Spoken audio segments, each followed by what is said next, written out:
Hi, happy Thursday afternoon.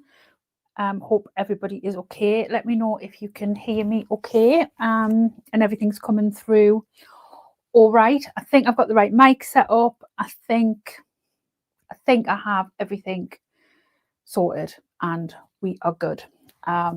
So hi Tracy, hi Lynn.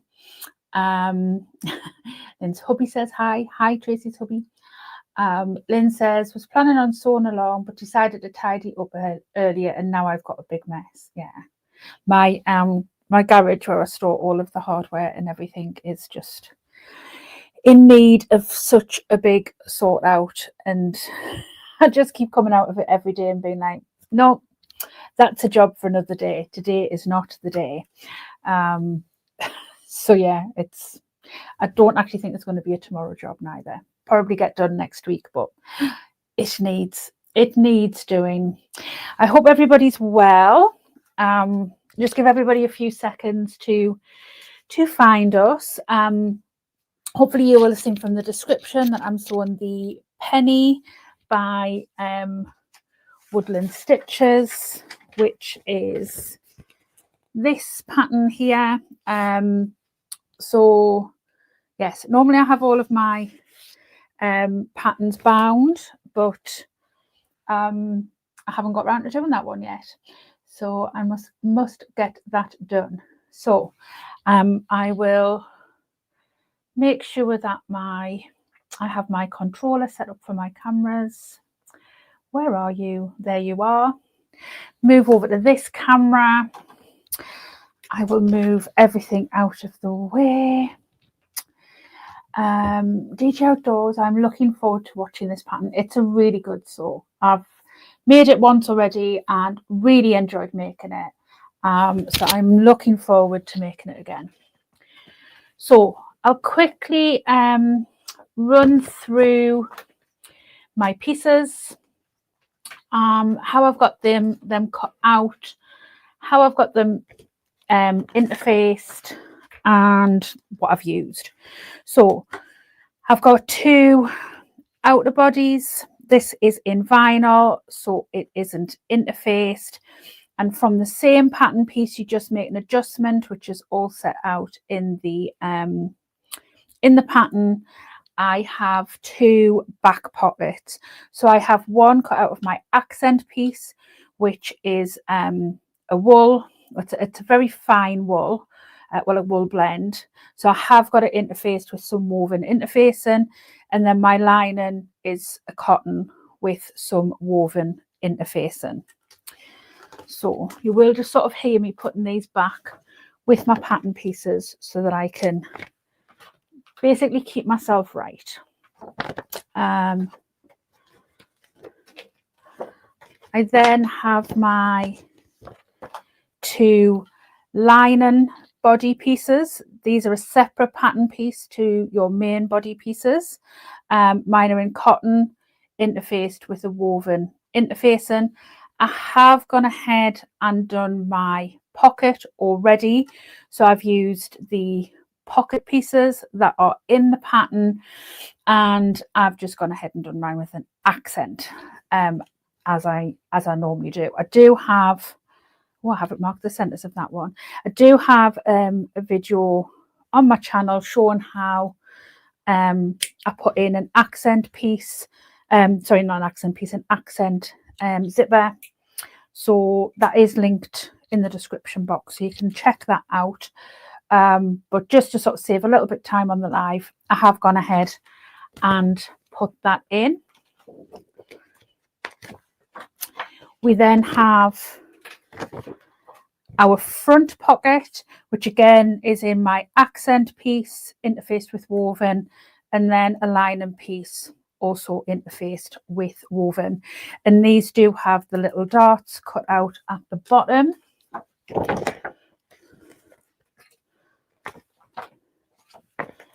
My flap pieces are pretty much identical to the ones I've just shown you. Outer in this wool and the lining in a cotton. And I didn't realise until after I'd cut it out that my lining up was a little bit wonky. And if you bear with me for 1 second, I've just noticed that I've had a missed call from my son, so I'm just going to quickly message him back, just in case it's anything drastically important.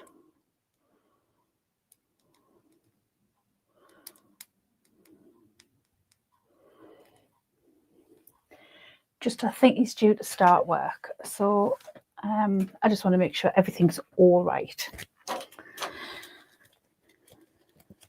So my base piece is in my vinyl and not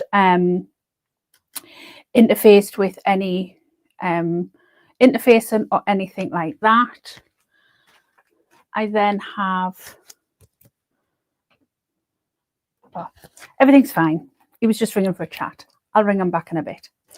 My two outer side pieces are in vinyl.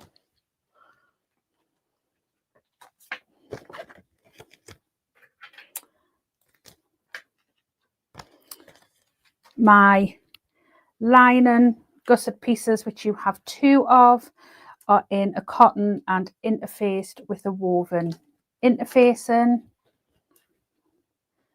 Lynn says, oh no, I'm missing all the pocket pieces.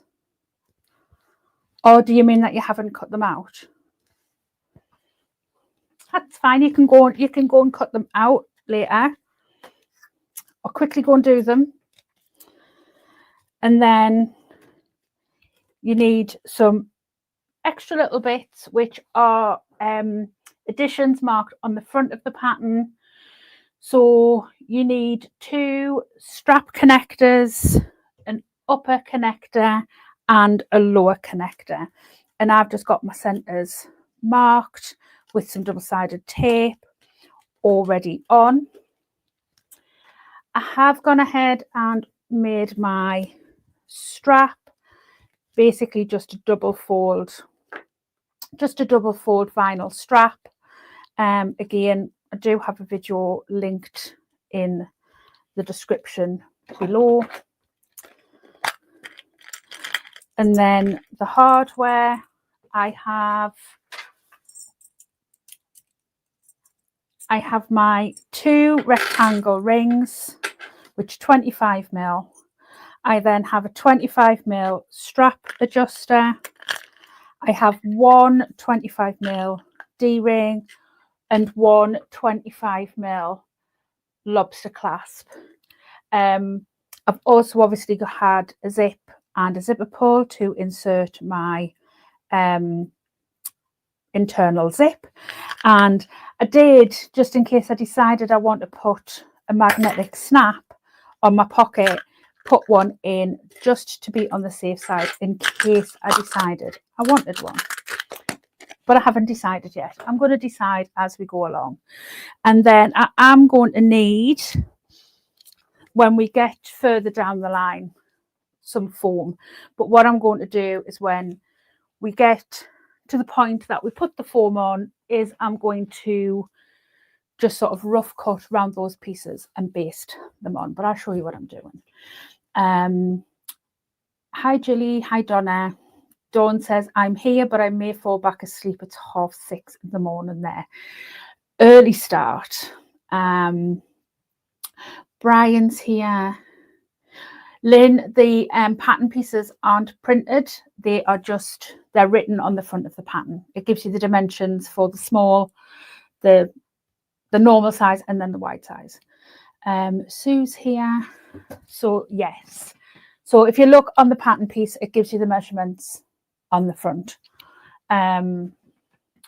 So I'm probably going to be referring to the pattern. You'll probably hear me going through the pattern as we go along, because I have made a couple of bags since I last made this one, and I don't want to get myself confused. So I'm going to start with my strap connectors. So On all of my strap connectors, I've got a line marked down the centre and then got some double-sided tape on either side. So I'm just going to fold in the long edges along each of these into the centre and use the double-sided tape to keep them down. Sorry, Deb, but my gusset pieces are one long piece. Did you divide yours? Let me just double check. On your lining, are you meaning, Lynn? Did you cut it on the fold? Let me know in the chat.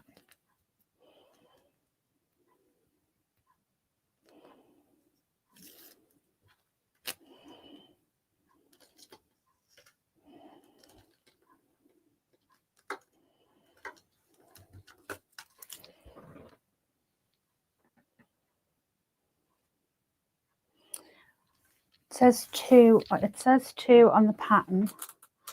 Let me just...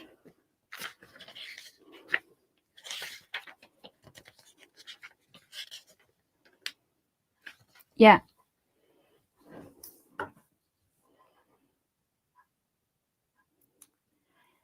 No, I joined the pattern pieces together. Let me have a look. You might want to double check if you haven't took the seam allowance out, Lynn, because you cut 2 pieces out and sew them together. So if you've cut it on the fold, as long as you've took your seam allowance out, that's fine.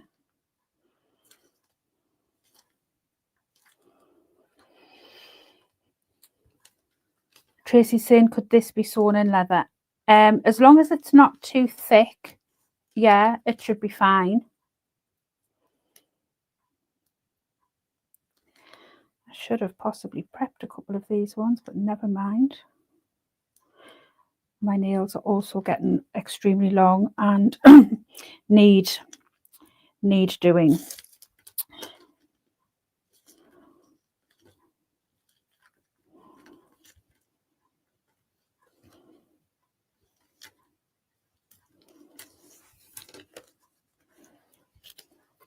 Lindsay, sorry, just ignore me and carry on. Don't want to hold everyone up. No, it's fine. If you check the pattern, it says to cut 2 in lining.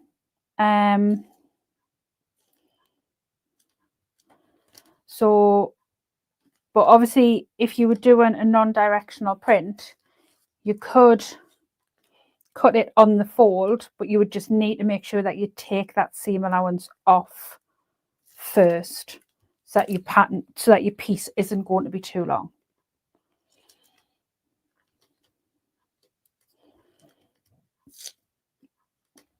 Just making sure that these are buttered up really nicely. Has anyone made the penny yet? Anyone in the chat made the penny yet? I do love Leanne's patterns. I think they come together so well.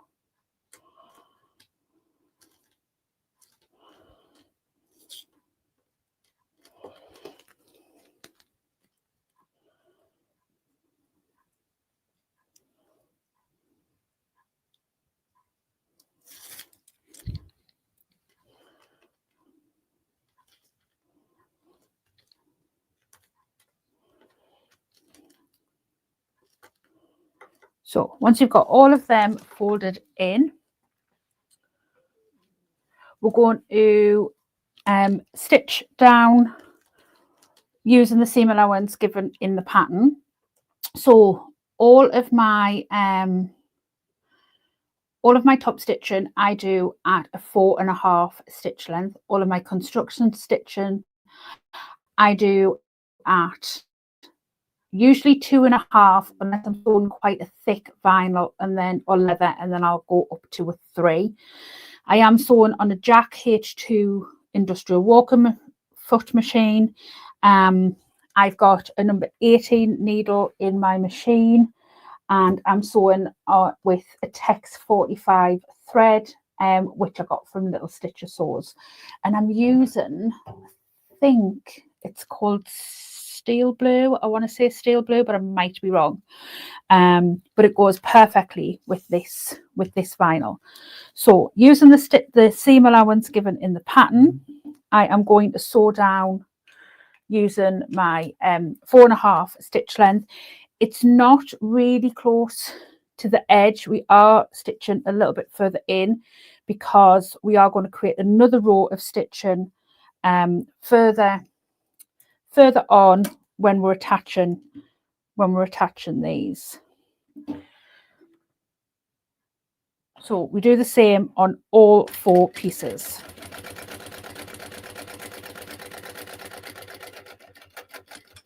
And I'm just going to chain sew all of these as I go.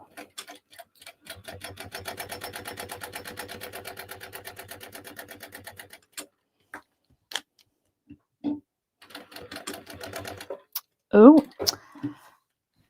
has my bobbin thread broke?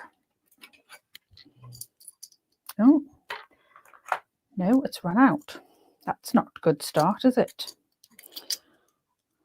I could have sworn that was a bigger bobbin than what it obviously was.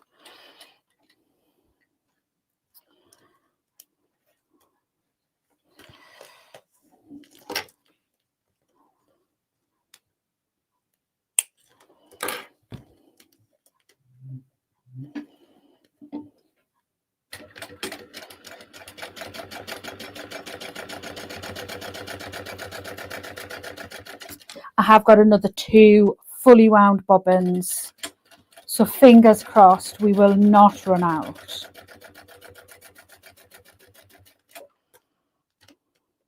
And I can't see us using more than 2 bobbins on this bag. Lynn saying I've only gone and cut out a different pattern. Oh no worry, Lynn, that is totally something I would do. Absolutely something I would do.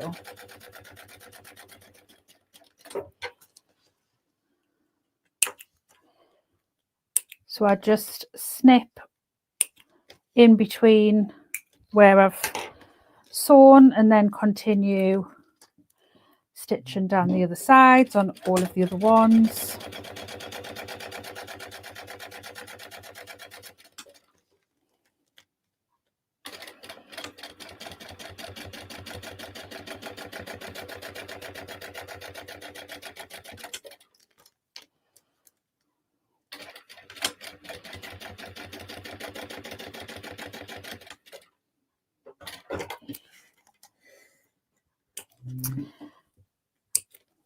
So that's all of them done.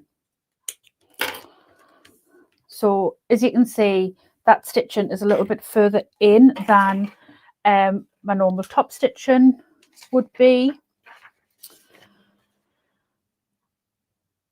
So we need to take 2 of these and turn them wrong sides up, and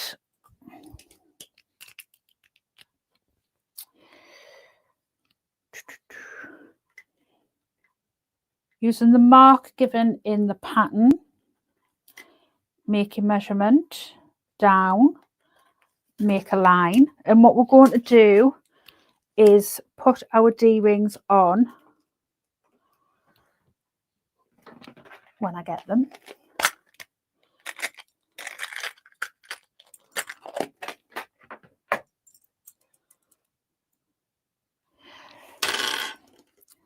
And then bring that top part down to meet that line. I'm just going to pop a couple of clips in for the time being. I will use some double-sided tape in a second.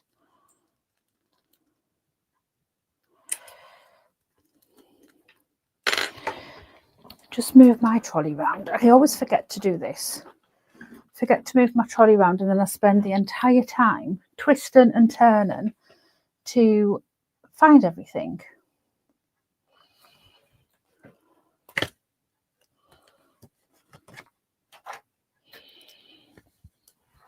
So I'm just going to move these to one side for a second so I don't knock them because I've got a little bit of a gap here. I don't want to knock them down the gap and then be crawling around trying to find them. So we need to attach these strap connectors to these outer sides. So I'm going to put some double-sided tape down this part here.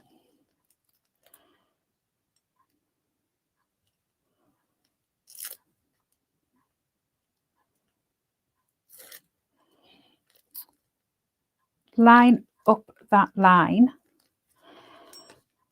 and then lining up the middle of this strap connector,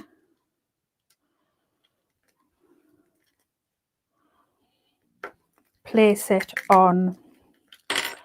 I do apologise about my tummy rumbling. I have literally just had my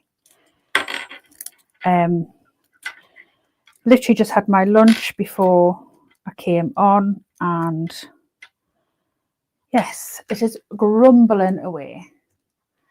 Karen says work getting in the way again. I know, it's shocking, absolutely shocking. Right, so I'm just going to stick that down, making sure that I'm lined up, and then do the same on the other side. Brian saying the same. Don't they realise we have more important things to do? Exactly, Brian. I mean, you know, how rude.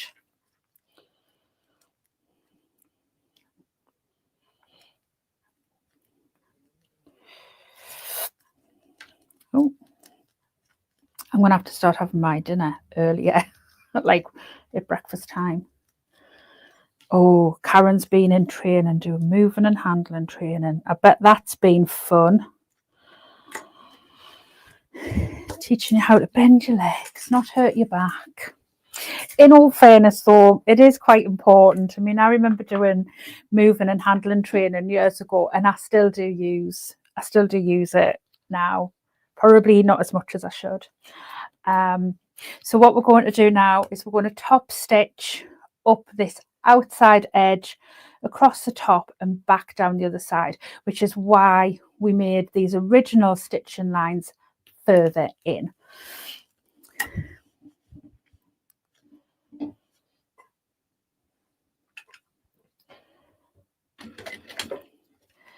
So there is a measurement in the pattern to stitch up to. I'm kind of just going to try and stitch up as close as I can possibly get.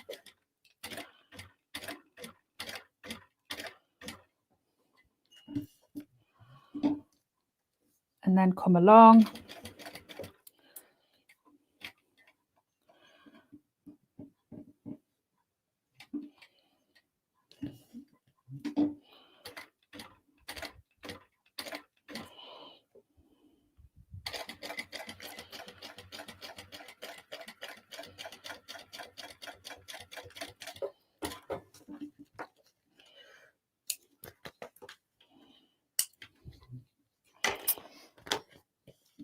And then just repeat on the other side. And I'm just making sure that I'm nice and centered and I'm all lined up.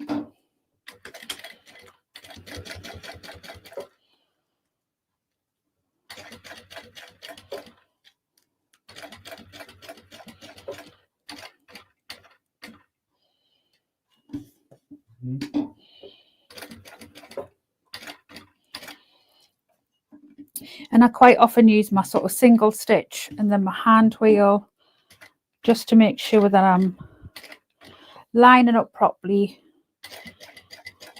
I'm getting my corners where I want them to be.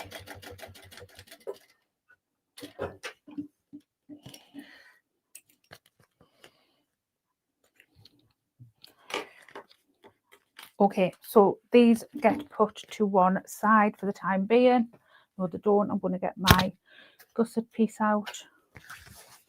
And then these get attached to the gusset. You'll see I've got all of my centres and everything marked. So these short edges get lined up, and I'm going to meet my middles.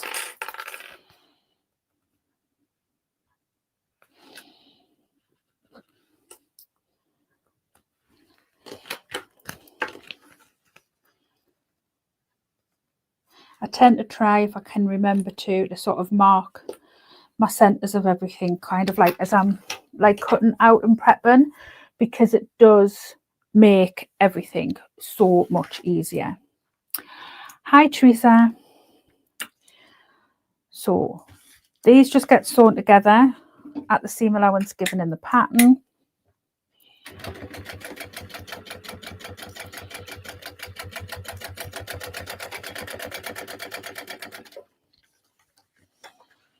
No, thought I might have been able to twist that round rather than use thread, but it's a bit tight. I don't want to risk stretching my vinyl.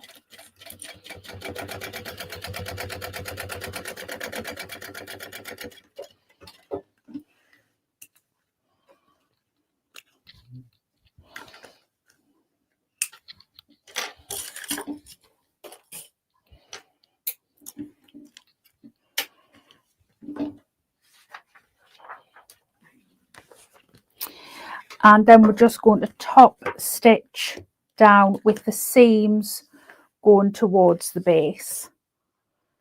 So the seams want to be this way.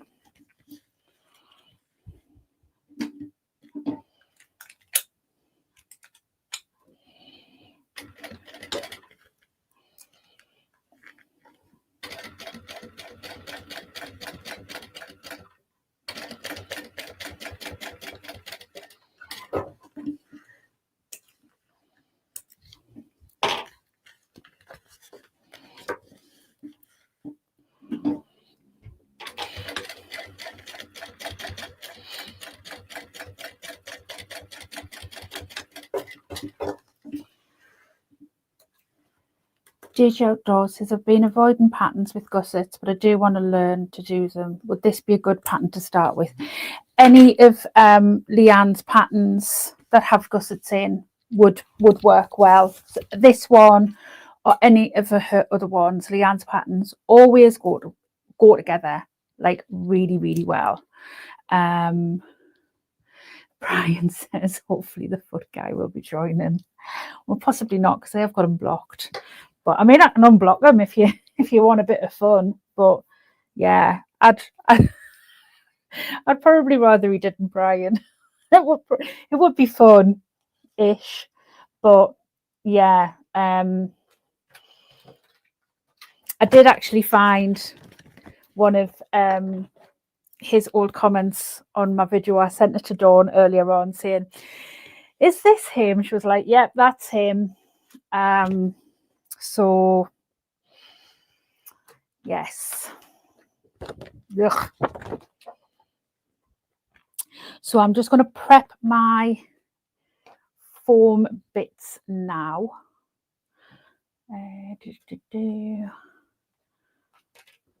So I want my 2 outers, my finished gusset piece, and my flap piece. And basically, ideally what you want to do, if I've hopefully got enough space on here, I might have to go off camera and do it on my bench behind me, but we'll see how I go, is you want to kind of line up your pieces onto your foam, and then probably go that way so I don't waste too far. I am going to have to sort of move over to the back to do this, and then sort of cut round them, and then we're going to base them on. So I am just going to move behind me. Obviously I don't have a camera over this end of the room because it's too far away from my computer, but basically all I'm going to do is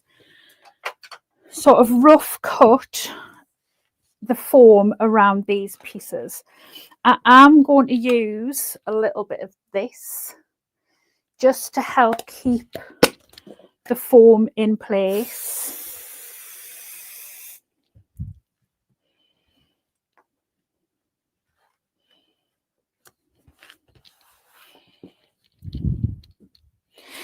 And then what I do when I've basted it in place is then I'll sort of trim it back properly.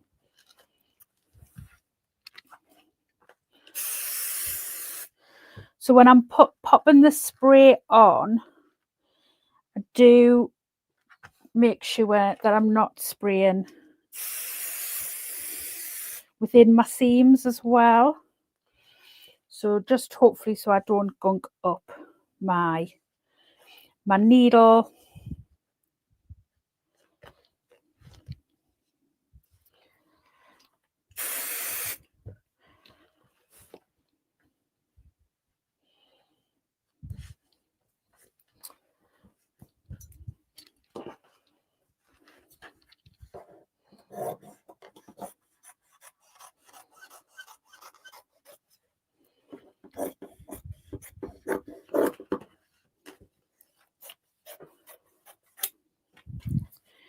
And the basting sort of glue, the temp glue, just kind of helps keep it in place as well, so that as I'm basting around the outsides with my stitching, it doesn't move, it doesn't shift around. It just helps to keep everything like nice and neat and sort of tidy.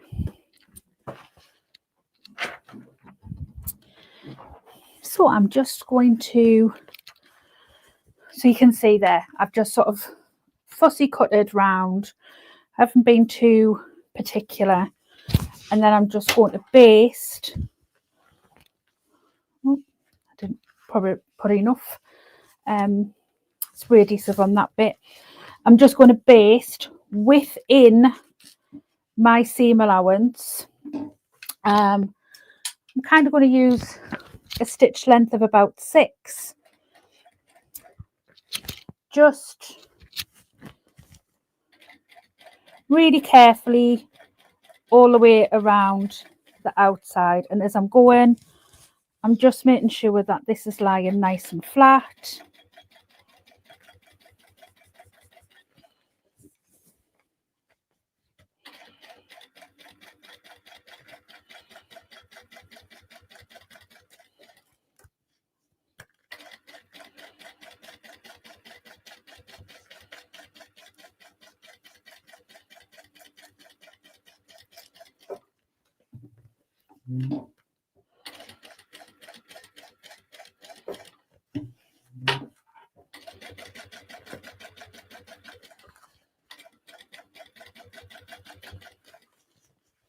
Julie says, I'm back, was rudely interrupted again by a call on Teams. How rude. I do enjoy working from home if they all leave me alone.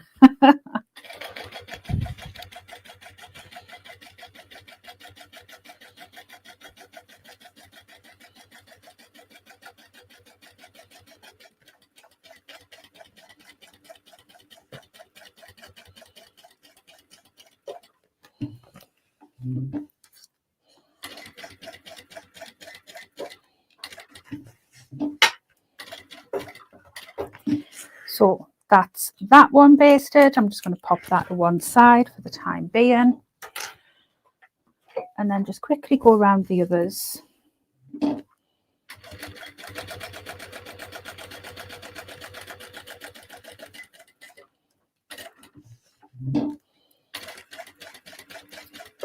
So, and I don't know if you can see, I think you can with this sort of camera, I'm sort of keeping my hand, I'm not kind of doing this, I'm keeping my hand very flat when I'm basting this on. And the reason being is I'm wanting to keep this piece very flat to the foam. I don't want it to shift. I don't want the foam to sort of sit crooked.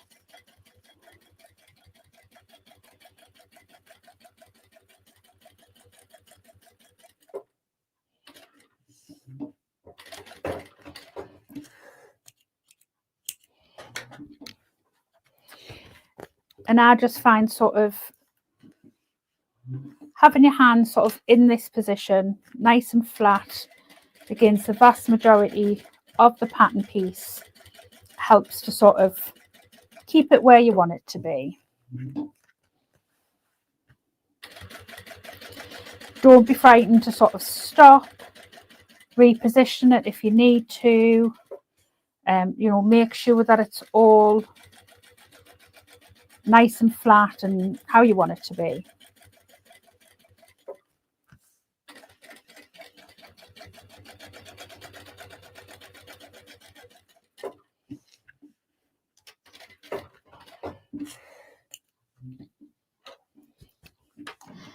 And lastly, my wonky flap.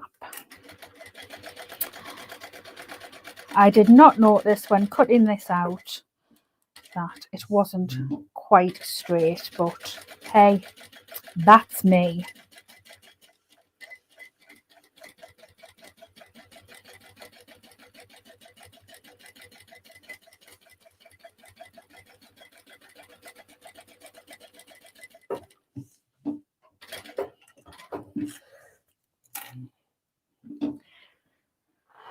Oh, there's my big scissors there. So I'm just going to use my nice big scissors and trim back the foam. And I don't know if you can see particularly well at this angle, but I'm sort of using my scissors at an angle. So I'm not cutting this way, I'm cutting this way. So I'm kind of cutting the foam at an angle, so it's kind of cutting like this, which also helps to reduce the foam in the seams.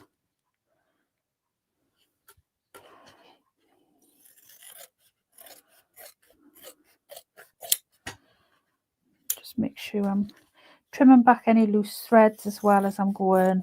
We all know how much I hate loose threads.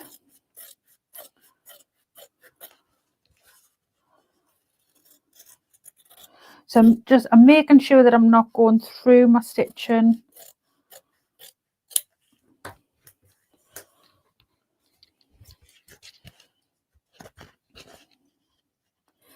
I'm just sort of cutting up to that stitching.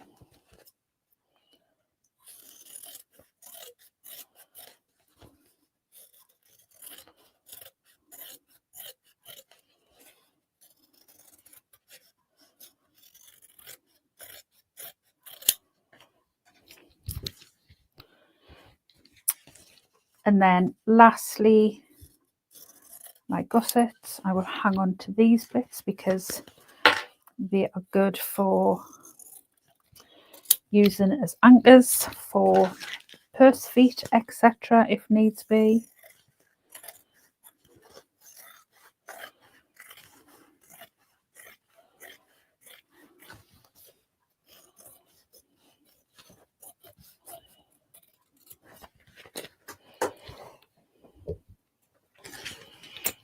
Has anybody got any nice plans for the weekend? Anybody doing anything nice? We've actually had, dare I say it today, some sunshine.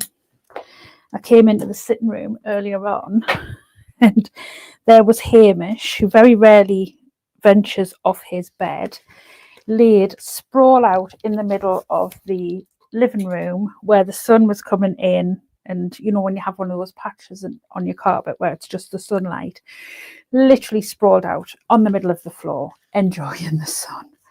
So I've literally had the back door open for them all day so they could go out and enjoy as much of the sun while we have it.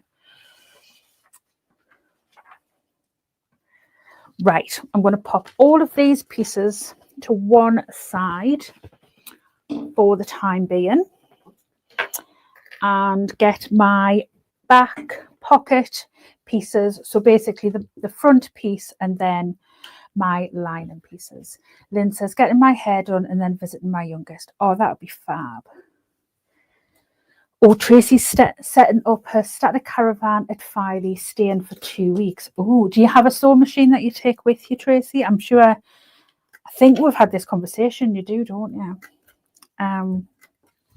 Filey's not that far from me. Wait, about an hour and a half.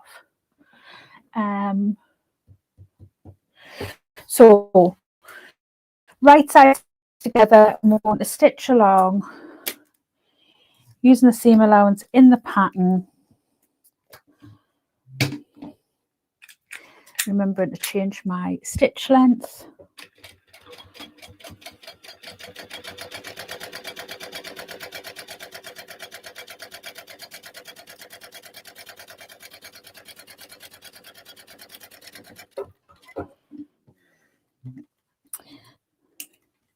DJ Outdoors. Sorry, I don't know your first name. Feel free to tell me in the chat. I might not always remember it, but I do try.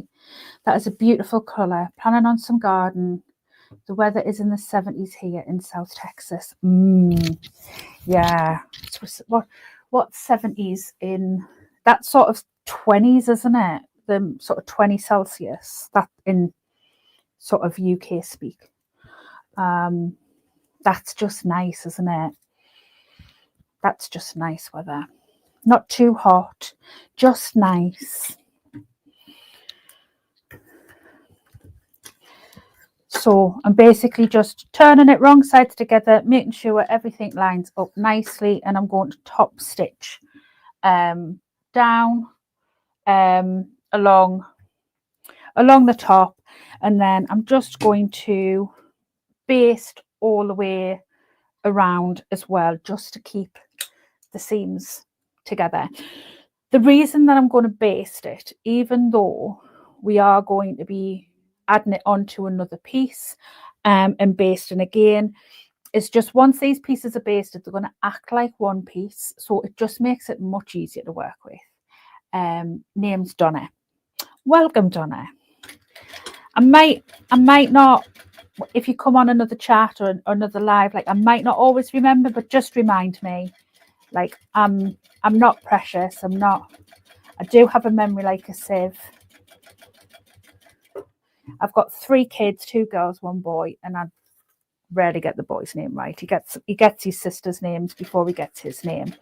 So, but once I do remember, I do remember. It stays with me.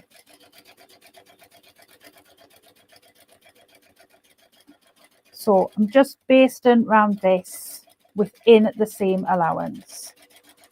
And like I say, it is just to basically make this piece all act as one when I come to add it on to the next step, which is taking one of the outer body pieces right side up and place this on. So I'm going to match my centers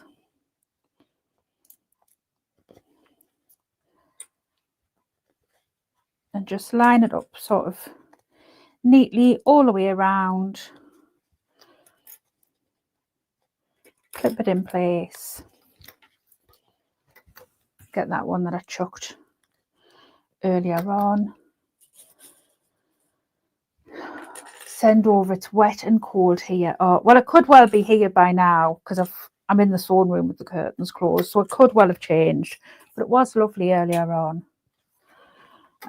So I'm going to baste again, and I'm basically just basting this pocket piece onto this outer piece, and again making sure that I'm within my seam allowance.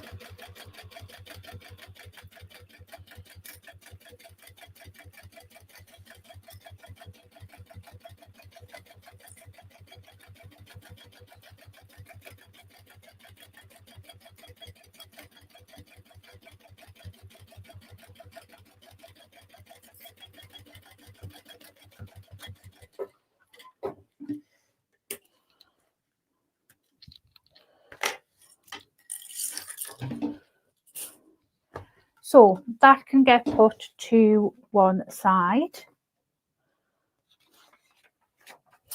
And then we're going to work on our front pocket. So I'm going to make my darts first.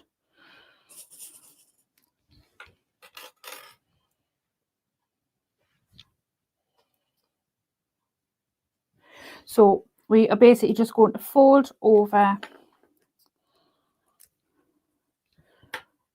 the dart, matching those seams, and then we are going to sew down again using the seam allowance given in the pattern. Now, any of you who are bag makers, who are dressmakers, you're all bag makers. What am I saying? Dressmakers. You know, obviously when you're dressmaking and you do darts, you usually come off and tie off. I am going to back stitch, but I am going to use a very small seam stitch length. Brian's saying, wish I could, Lynn. We need more rain here in Southern California. Oh, if we could send the rain, Brian, we would send you rain, because I mean, let's face it, we have plenty. It's very rare that we are ever in a situation where we are struggling for rain. I mean, especially sort of for me, well, not just me, but like for us, sort of like up in the north here, it's very rare we have any sort of drought conditions or anything like that. Flooding, but very rare that we have drought. Hi, Sue. So I'm just going to do the same on this side.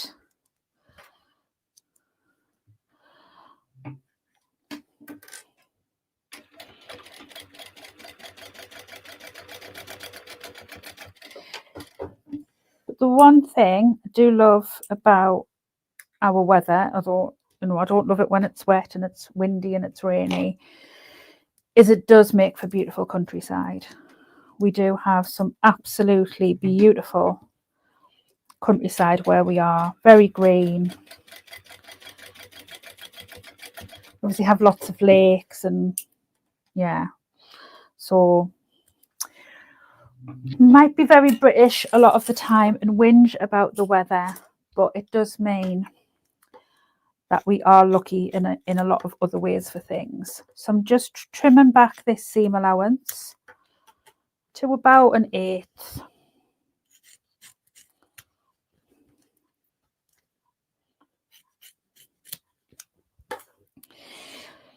And then I am just going to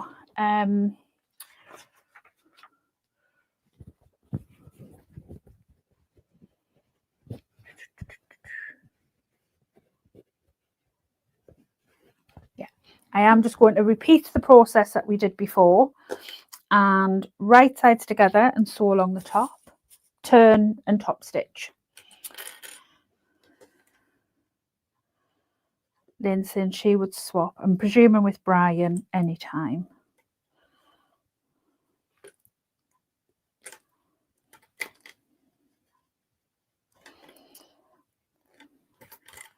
Just move that one there. Put my stitch back to what it was.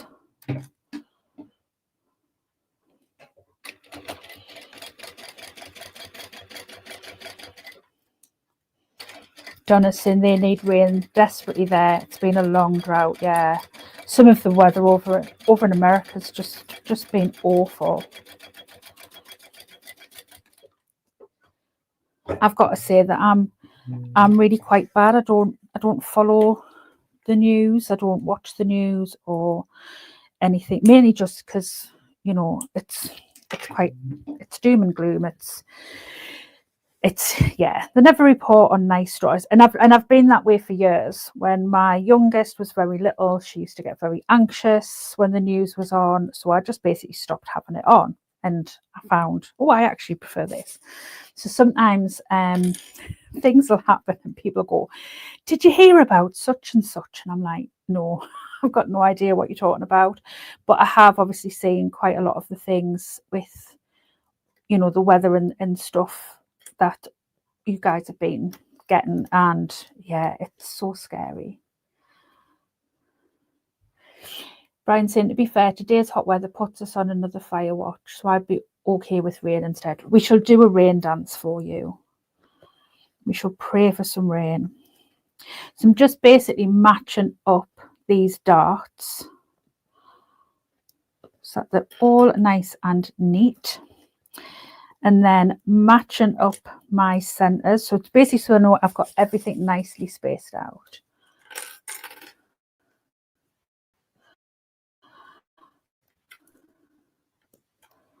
Yeah, Lynn, since she doesn't watch the news either. Yeah, it's just I just get so anxious.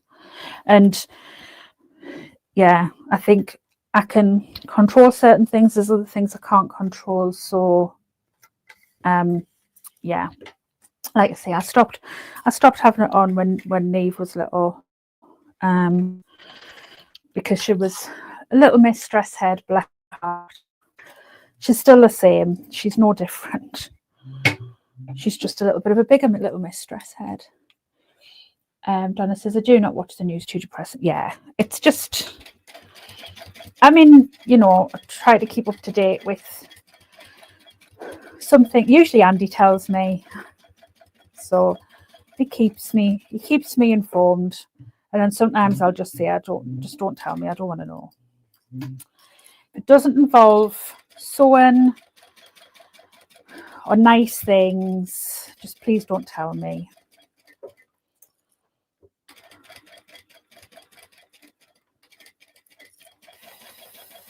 So I'm going around again and basting these two pieces in place together, making sure I keep those darts lined up.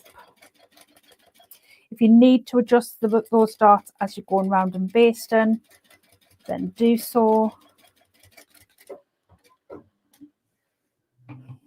Yes, I'm exactly the same, Jill. I bury my head in the sand, which, you know, is maybe it's not the best thing to do, but it's what I do. And then repeating the process exactly the same is lining up my centers here. Oh, sorry, I didn't realize I hadn't changed my camera.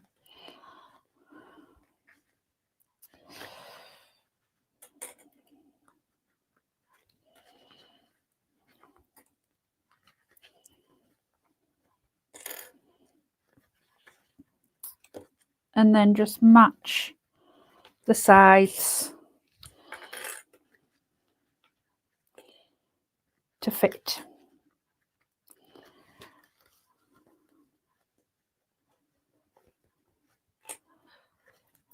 You might need to sort of reposition, but that's what'll be,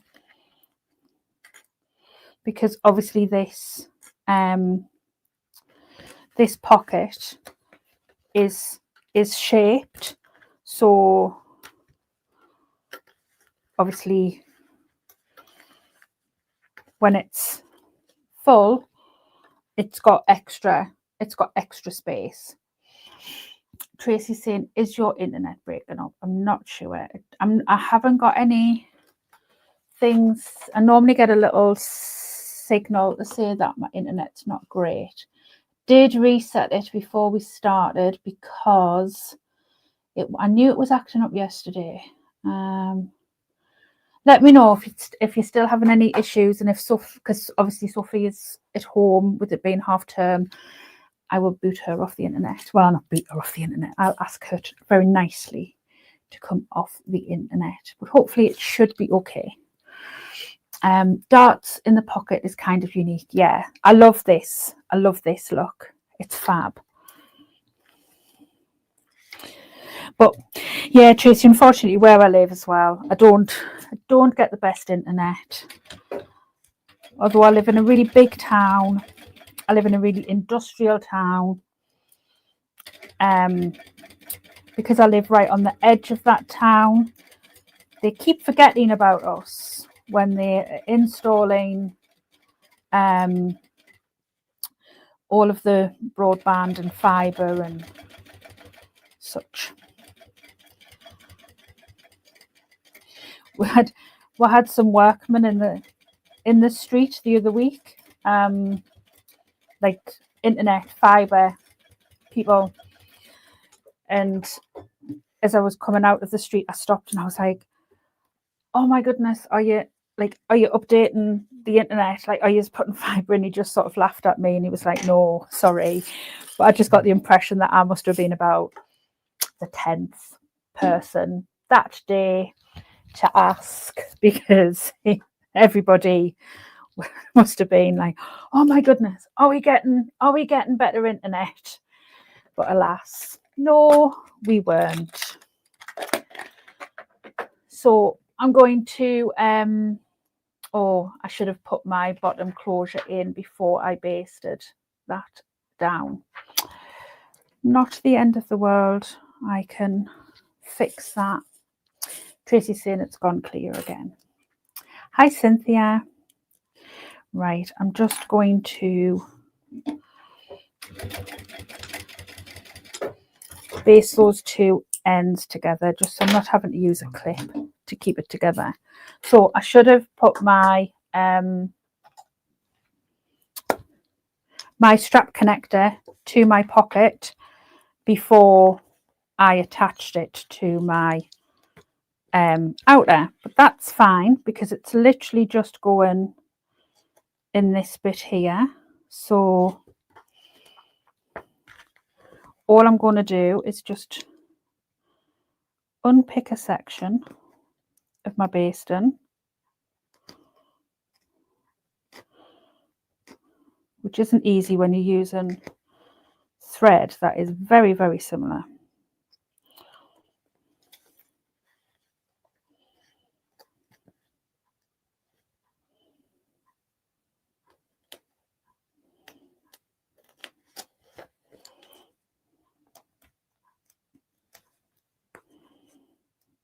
Try and do it from this side. I just hate the sound of the unpicker against the foam. Rip it and sew on. Good morning, the bag is looking good, thank you. Cynthia's asking, is that wool fabric? Yes, it's like a wool blend. It's quite a fine wool. Let me just get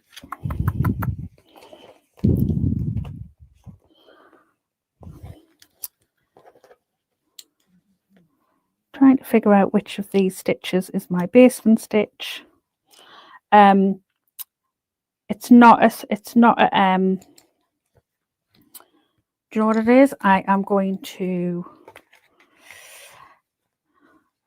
try and there, I think I've got it. It's difficult to see which is my basting stitch there. That's it. I have got it. I can't remember where I got it. I've had it for ages and I literally had enough to cut out these sort of like accent pieces. That was all I had. So yeah, it was I probably had like just over a fat quarter. I'm just going to take this up so that I can lie it flat and then I'll baste it back on again. Yeah, it's one of my favorite colors, this sort of blues, greens, purples. I love anything like that. So let's just flatten that. So basically it needs to go on this middle section here. So I'm just going to clip it on. So make sure that you pop your strap connector on before you baste it to your outer. It wouldn't be the end of the world because all that you would be doing is reducing a little bit of the section of your pocket, but I am just going to do it to just my pocket and then rebaste it back on. So in exactly the same way as we put on the strap connectors to our gusset, where we top stitched along the outside up to that up to the D-ring, and then across is what I'm going to do here. Again, there is a measurement in the pattern to mark if you want to be sort of like really specific about where you're stitching up to.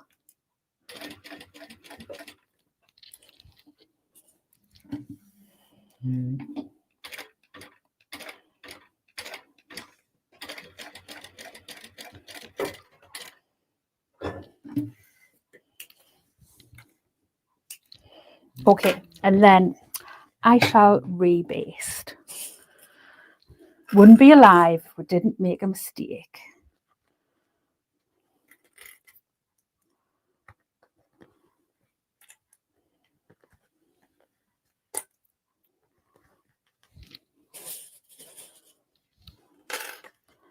Just get rid of these loose threads.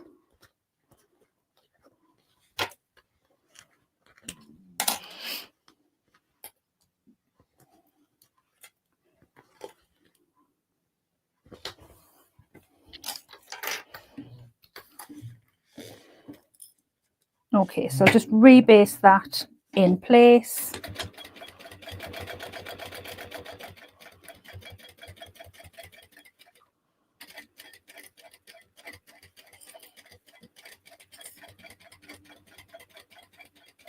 If you'd wanted to add a rivet on at that point, you could have done.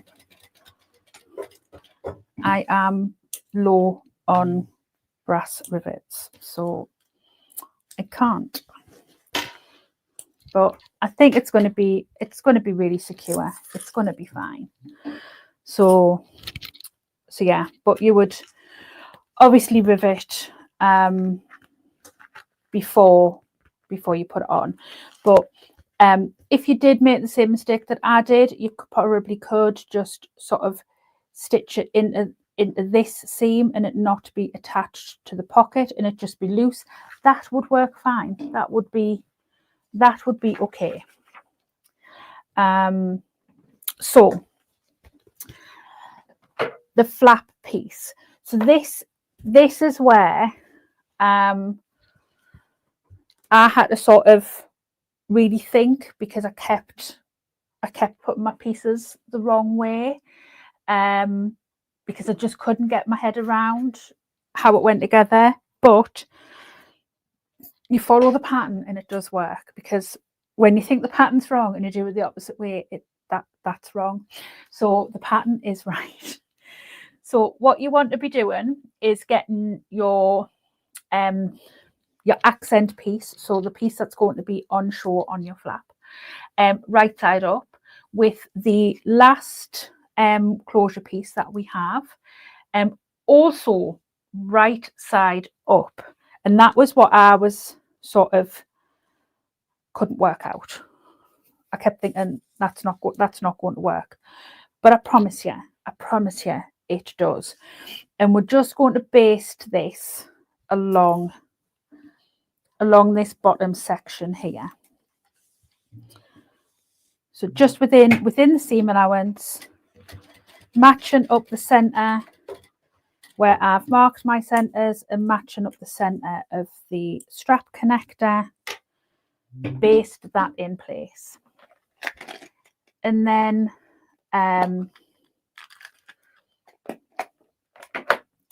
we need our lining piece, and we go right sides together, matching up all of the centres, and we're going to sew that together using the seam allowance in the pattern. So I'm just going to match my centres there, pop in a few clips.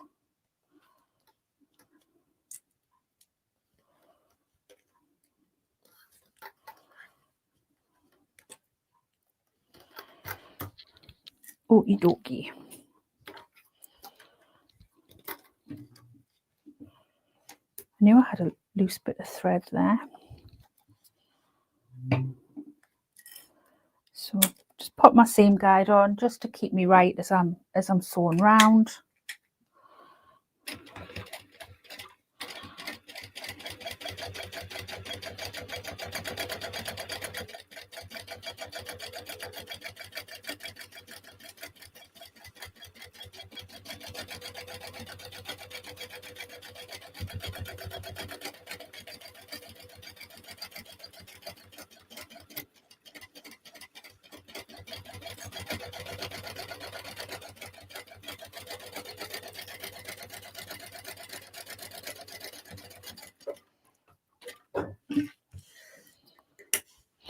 And then I'm just going to trim round this seam with my Pinking shears.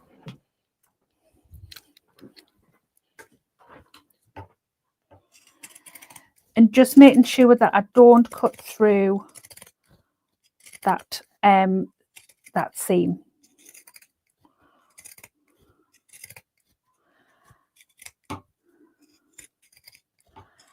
I am going to leave where that strap connector is. I'm not touching the seam allowance there.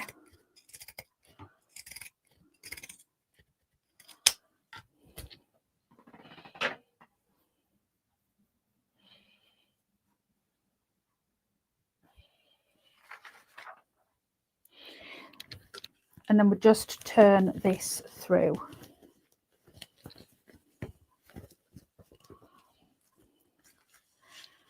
So depending on your fabric, you might want to press this.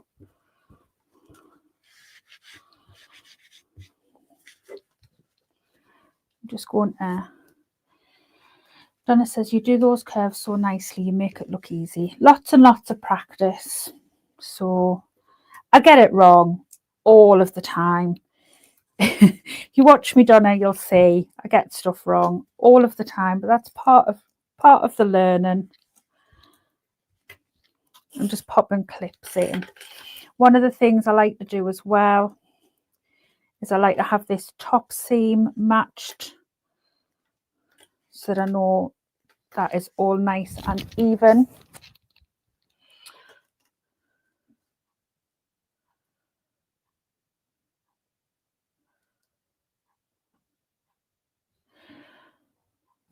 And then we're going to top stitch all the way around, including this top edge. We need to make sure that this is out of the way. So obviously if you're sewing on a domestic machine, so some of these seams can get a little bit thick and bulky, especially with using foam. So, you know, just sort of think about what you want to use for your fabrics if you are sewing on a domestic machine.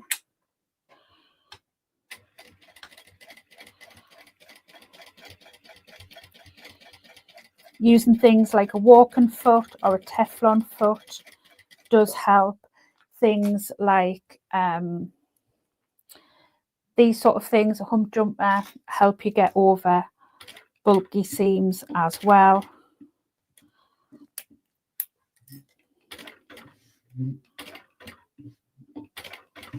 And then just where I'm at this corner, I'm just using my single stitch just to come around that corner and make sure that I'm happy with it.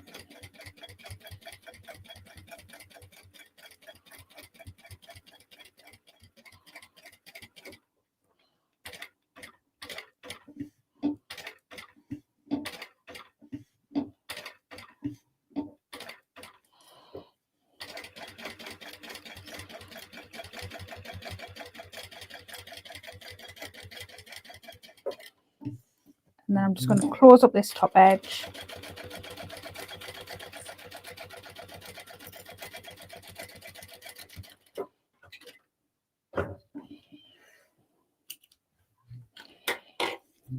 Okay, so now we want to put the lobster clasp on, and then we want to match the center of this strap to the center of the flap here at the top. And then this creates the closure with the clasp at the bottom, which is what I got stuck with the first time that I did it. But that was just because my brain thought it knew better and it didn't, basically. So I'm going to sew down these outside edges along the bottom and back up the top.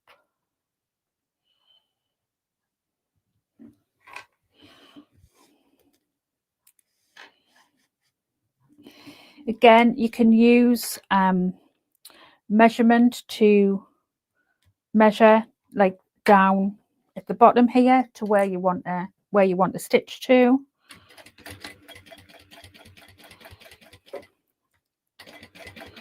There is a measurement given in the pattern.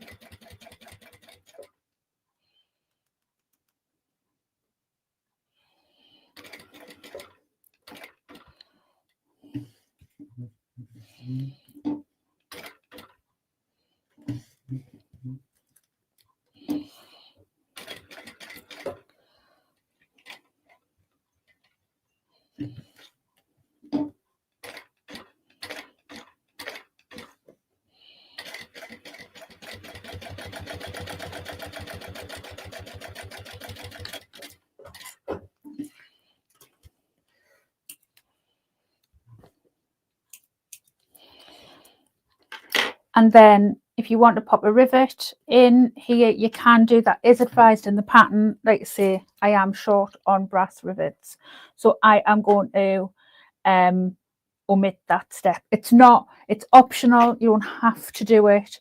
There is, you know, this strap connector is well stuck down. So we're going to move on to our outer construction. So you want to make sure that you have all of your centers and everything marked on all of your exterior pieces. So I'm going to start with my back piece. I need that in a second. I'm going to start with my back piece. I'm going to go right sides together. I'm just going to move my clips over. And I'm going to match them centers up.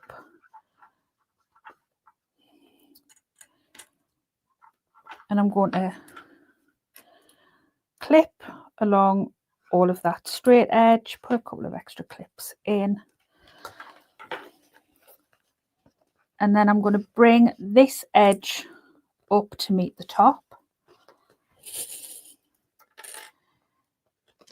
And clip along where it's straight. So basically up to just where it starts to curve.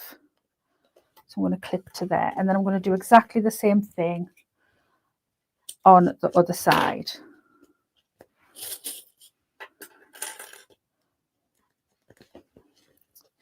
And I always have my clips so that the flat part of my clip is against the panel, because that's the way that I'm going to be sewing. So I want the flat of my clips to be flat against the bed of my sewing machine.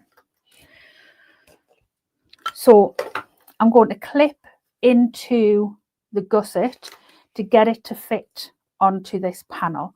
You don't clip the panel, you clip the gusset. And I'm literally going to clip in about every centimetre by about 2 to 3 mil. I'm not clipping loads, so I'm making sure that it stops well within my seam allowance. And like I say, about every centimetre is kind of what I find works pretty well. And then just going to make sure that is all sitting nice and lined up, which I'm really happy with that. And then I'm just going to use my stapler on that corner, on those curves, to keep it all in place, so that when I'm sewing it, I'm not trying to take out clips, as well as keep everything lined up at the same time. So I'm happy with that. I can see that that's going to fit really well.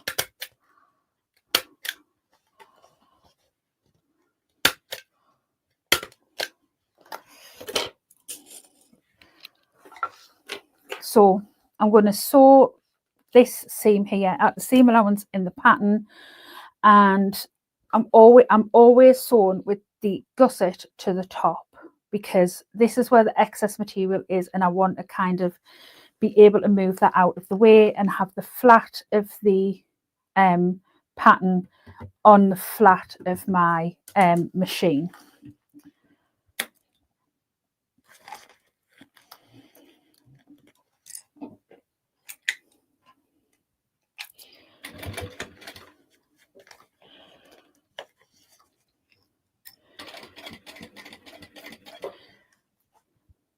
So taking it sort of quite slow at this top part here, because we do have that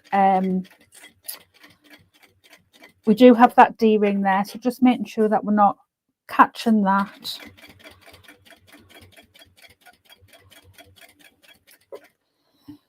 And then where we need to, what I'm doing is I'm lifting my foot, I'm flattening this gusset so that hopefully I do not get any tucks. If you find it easier as well, you can use something like a stiletto or a flat screwdriver to help keep things down and in place.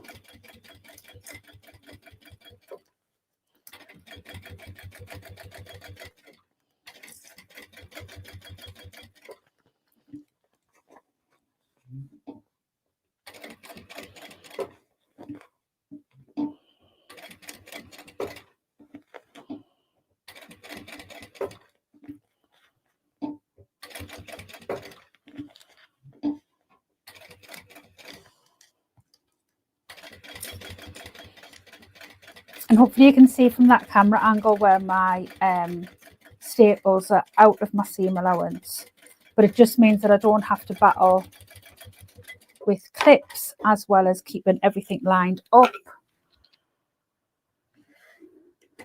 and sewing the seam at the same time. So at this point we need to baste in our flap. We do this after we've put the gusset in, and I think it's basically to make it easier, because so that you're not putting the gusset in as well as, you know, trying not to catch the flap at the same time. So I'm just going to baste that.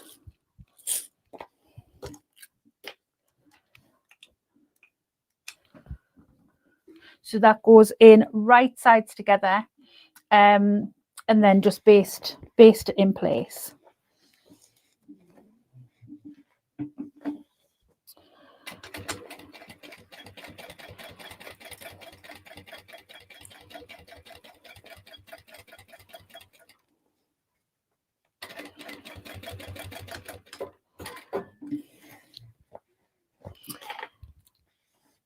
And I'm not happy with how that's gone in, so I'm just going to take those basting stitches out and redo it, because it has shifted over and I don't feel that it's 100% central. I mean, you're talking millimeters, but I just want to make sure that I get it in right. And because I've used a longer stitch, it does come out fairly easily.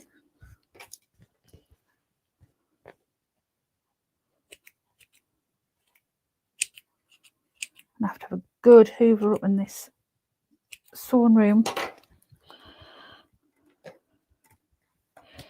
Okay, so just matching the centers again. Check that outer edge. See, now it's gone the other way this time. That's better. I am happier with that. Let's put a couple of extra clips in so that hopefully it doesn't move again, and rebaste.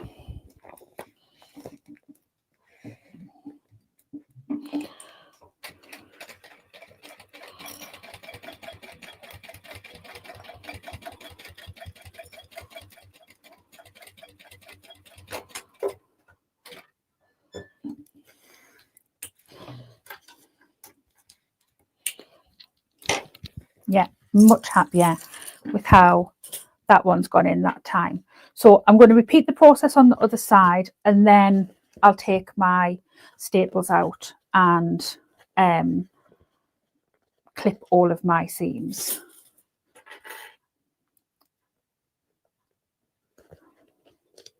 So we've just got to remember that this part here is going to be quite thick, because obviously we've got that strap connector in there.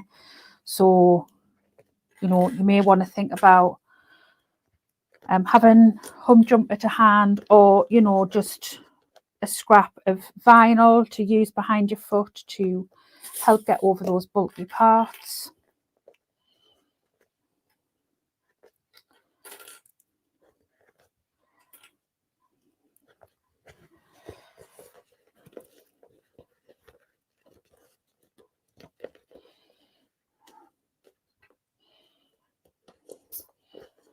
And like I say, I'm using the flat part of my clips against the panel, which is going to be, that one broke, which is going to be flat against my machine.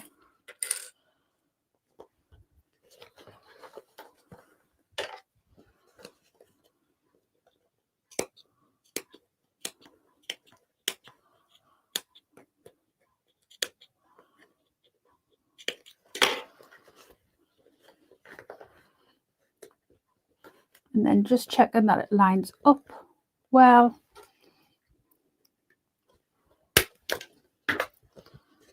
I can put the staples in to keep it in place if my stapler wants to work.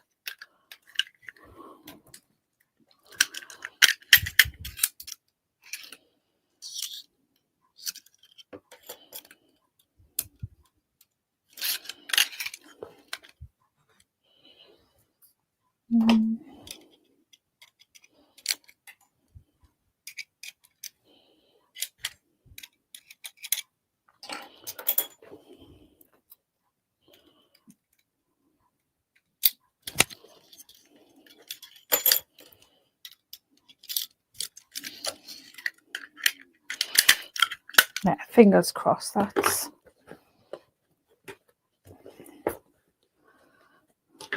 better now.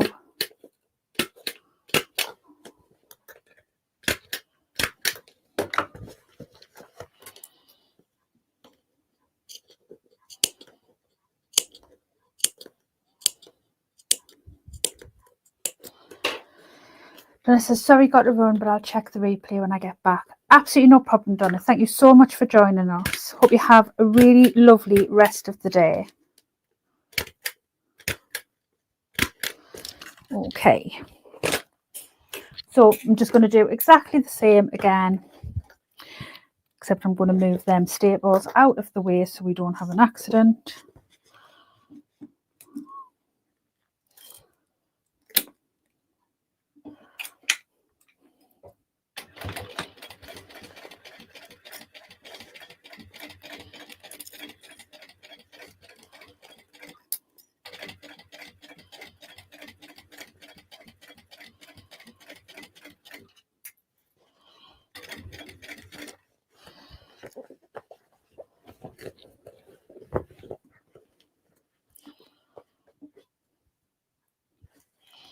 So I'm just making sure that I'm trying to keep this as flat as I possibly can, so that I don't have any tucks. I can feel a little one here. Oh, it's my dart. It's fine.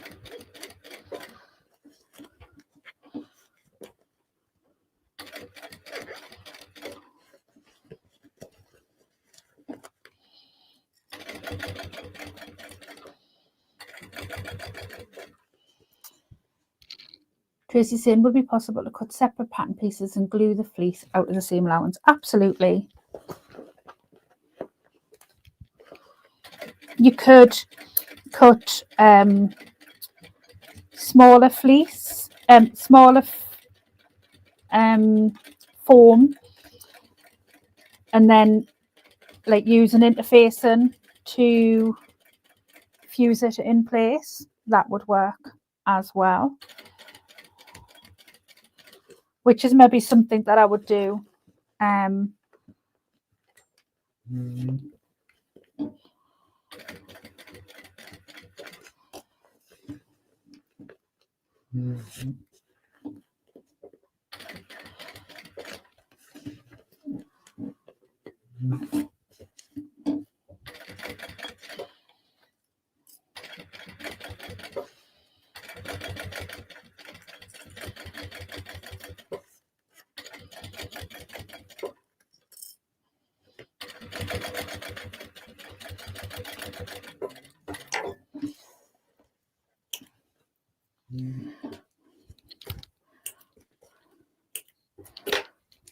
So I like to, oh, nearly just chucked my clips in my trolley there without my little thing for them.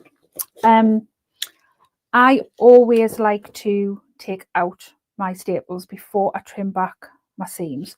Reason being is I'm very accident prone, and the likelihood of me cutting into my staples, sending a staple flying and causing myself an injury is very high.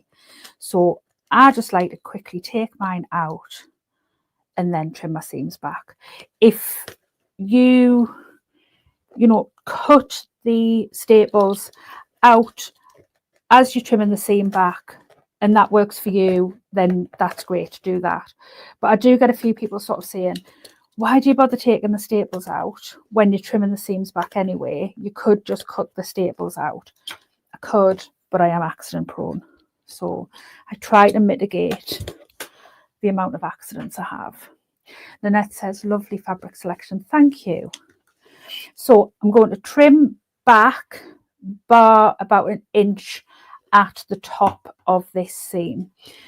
So I am trimming through 2 layers of vinyl,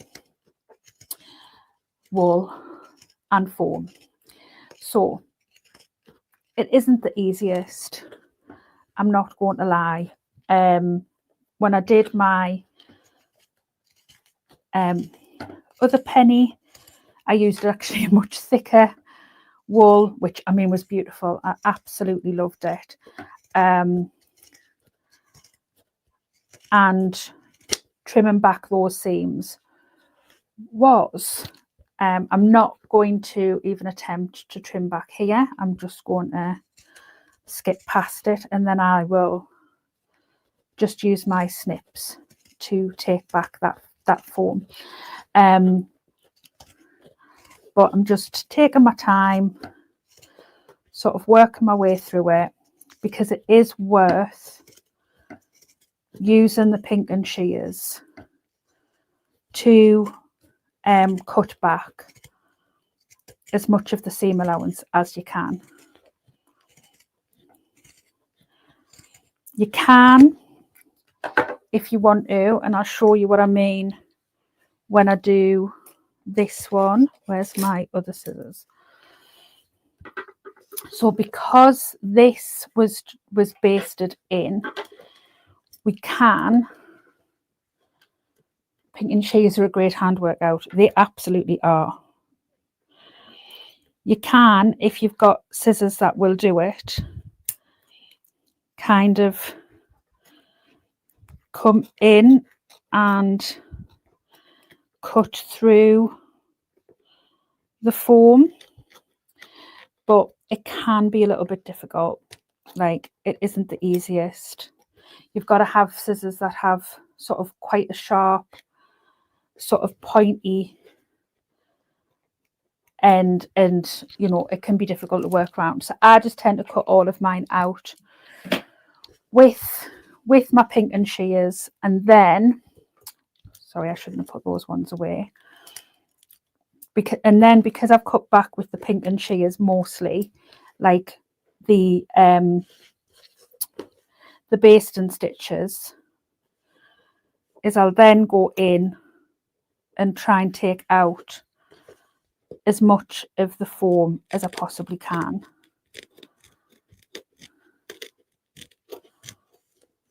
Especially on the corners. But obviously Tracy's idea, as well as cutting the pieces smaller, fusing them in, and then you can, you know, use like a woven interfacing over the top to sort of sandwich them and keep them from lifting up. But I'm just going to take out as much as I can, especially around these corners.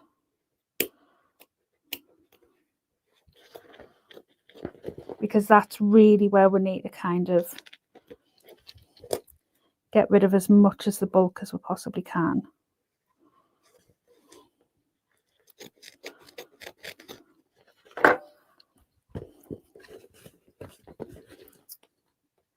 I'll just do the same on the other side. You just want to make sure as well that you are just only cutting the foam, that you're not cutting sort of any of the extra fabric or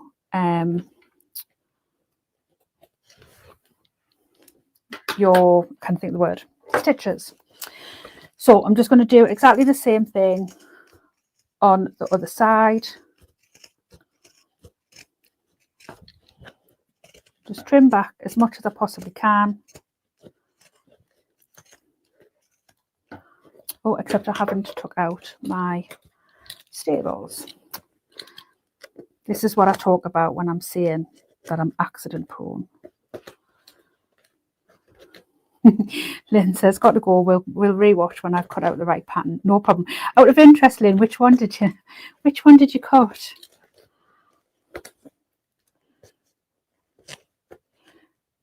Because I can probably do that one too if you want me to. I can cut that one out and do it if I've got it anyway.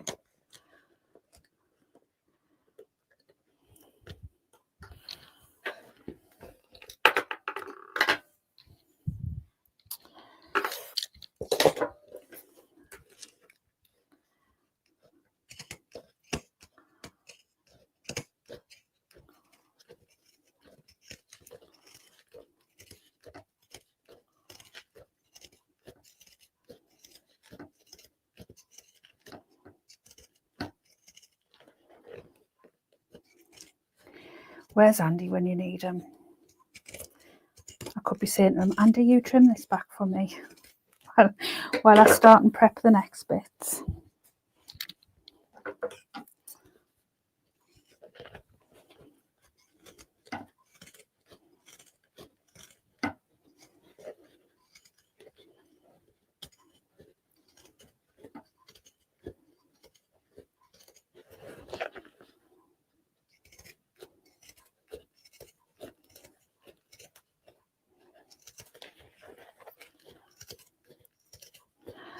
So, like Brian says, this is a little bit of a workout just because it is quite thick.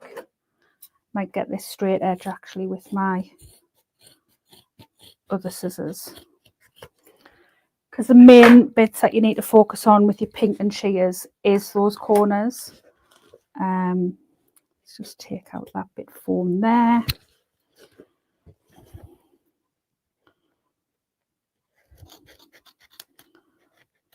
Take out that bit there. Just trying to take out as much as I possibly can.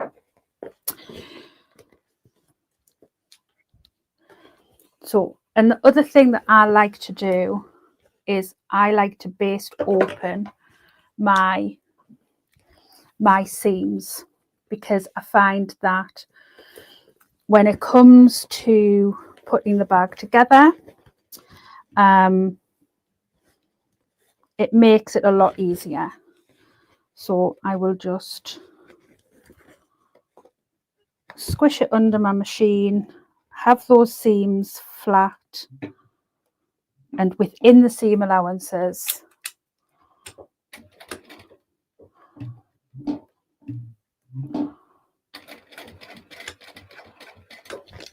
baste those seams open. Julie says my hubby has just ordered me some new vinyl fabrics. Ooh, exciting. Where they're coming from, Julie? I am just going to back stitch this top seam again.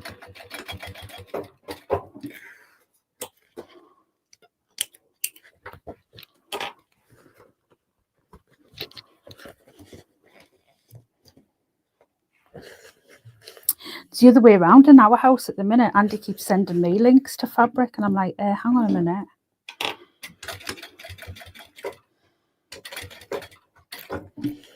It is his birthday on Sunday, so I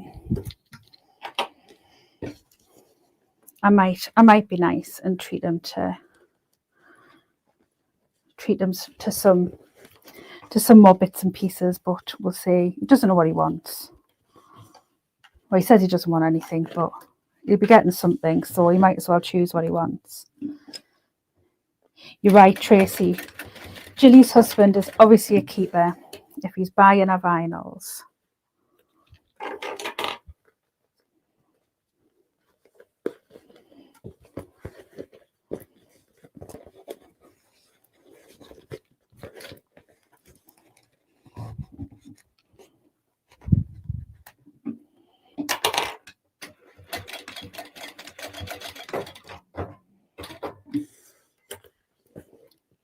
There we go. So those seams are all butterflied open and basted, and we're going to move on to our lining. So we've got the 2 lining pieces and our 2 gusset pieces. So the 2 gusset pieces go together and you match up the short edges and they get sewn together at the seam allowance in the pattern. I'm just going to open my pattern to get to this bit just in case I need to check anything. Oh, Julie's saying she's known her husband 32 years.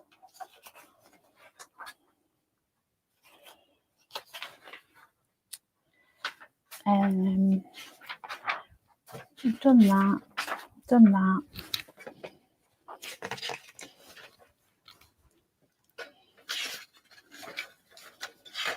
Well, there we go. Yes. So you want not the short edge, like the short edge, the bigger of the 2 shorter edges, if that makes sense.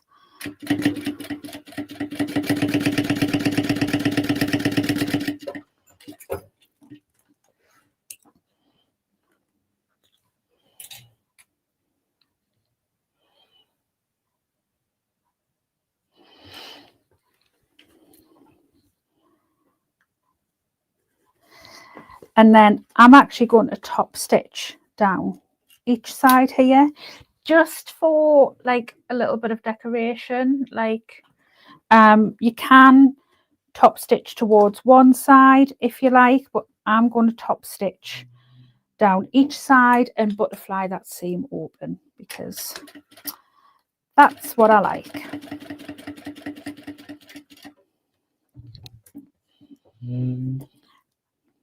And then when I've done this seam, I think I am going to check my bobbin just to be on the safe side.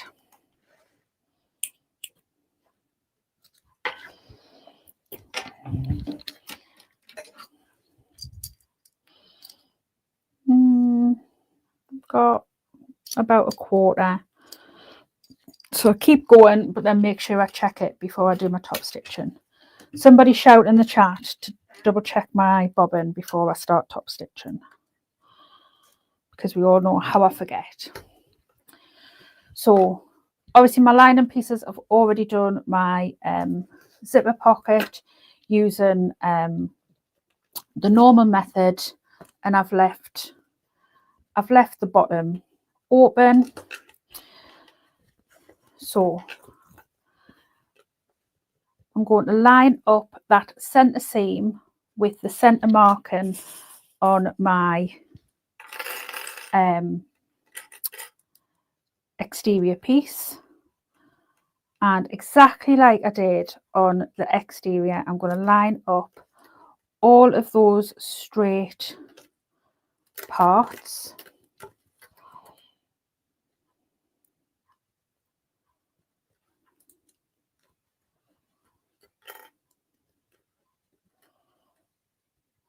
Until just before where we get to the curve.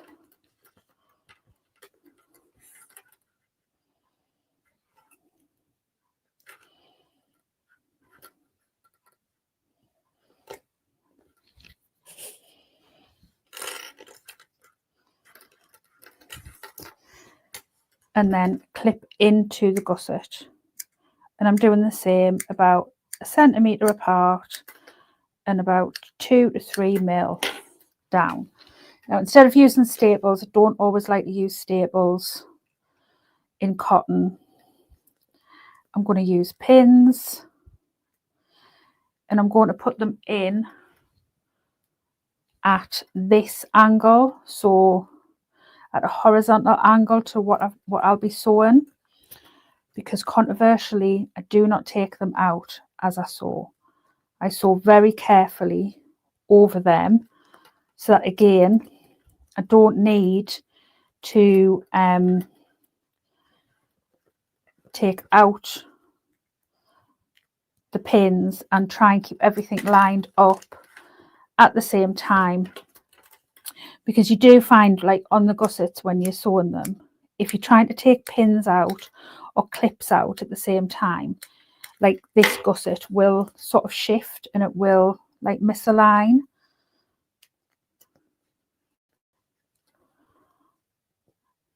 So that is the reason why I put pins in, and I put them in at this angle.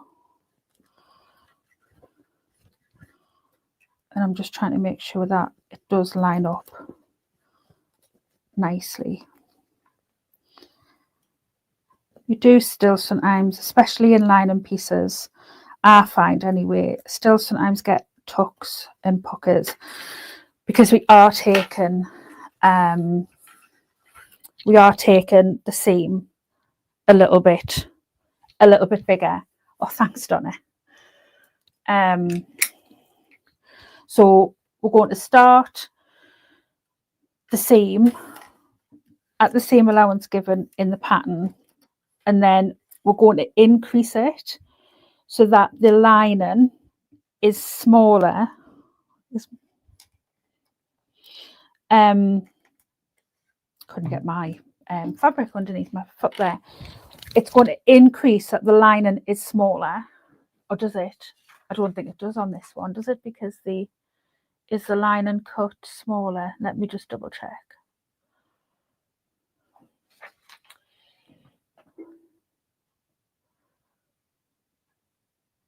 No, we don't increase the seam allowance. That's right, because Leanne's patterns, her lining pieces are all cut smaller and to fit inside the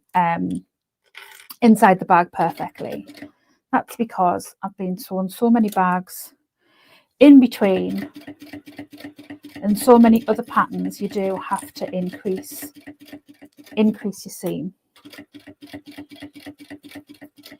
So I am going to come over these pins, but I'm going to do so very, very, very carefully, and I've got them so that they are facing horizontally to the way that I'm sewing.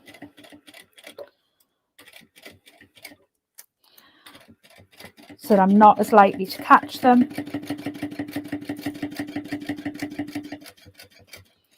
I'm just going to back stitch over that seam there.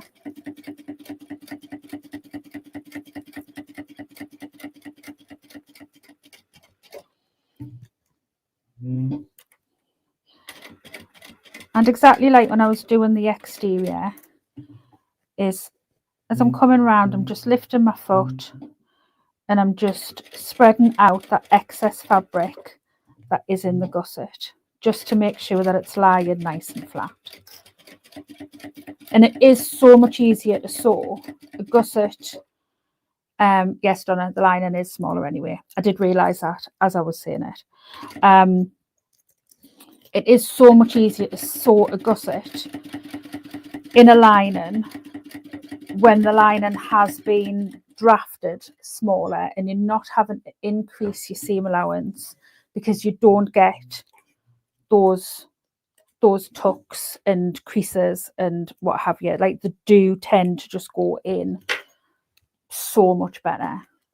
Donna says increasing seam allowances annoy me, as I often forget. See, I'm the other way. I think I'm so used to doing it now that I forget that some designers do draft their linings that way, thankfully.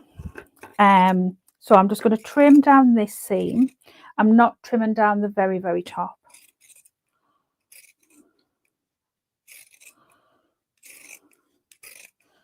And I'm just going all the way around with my Pinkerton shears, because rather than swapping over.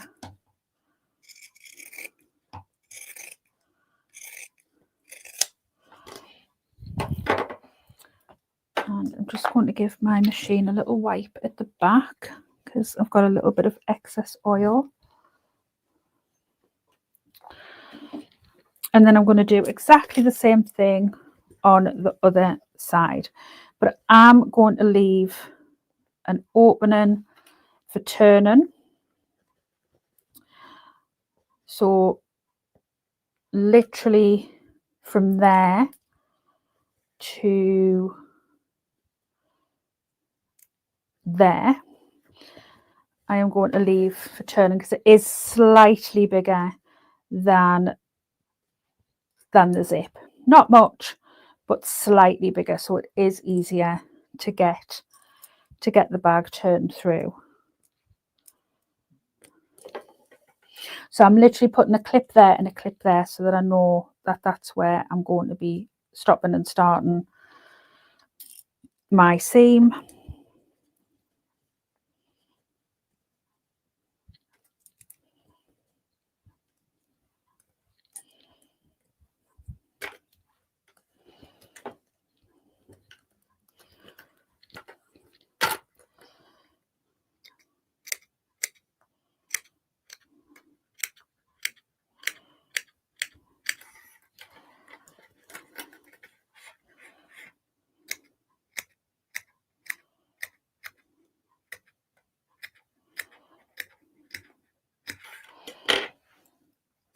And again, using lots of pins to keep it all in place.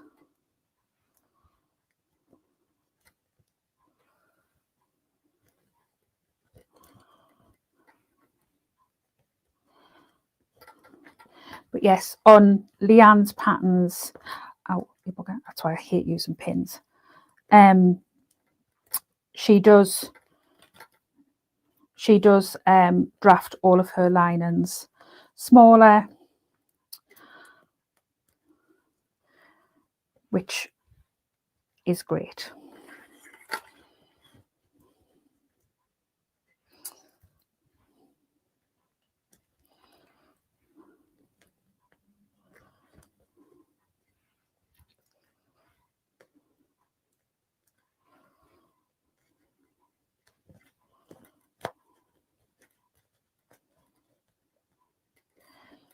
And if you need to redistribute some of the fabric, if you've got too much in one area, just take the pin out and just redo it.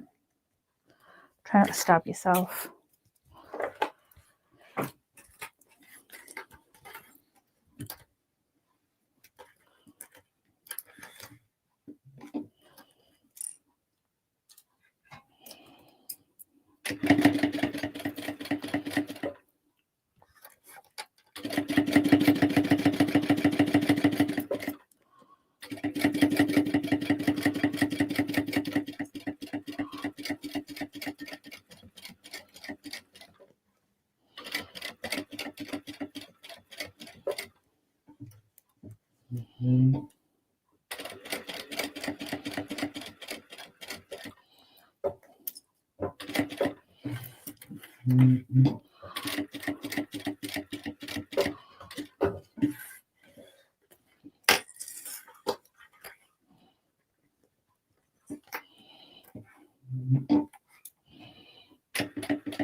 So I've left that gap there to turn the bag through.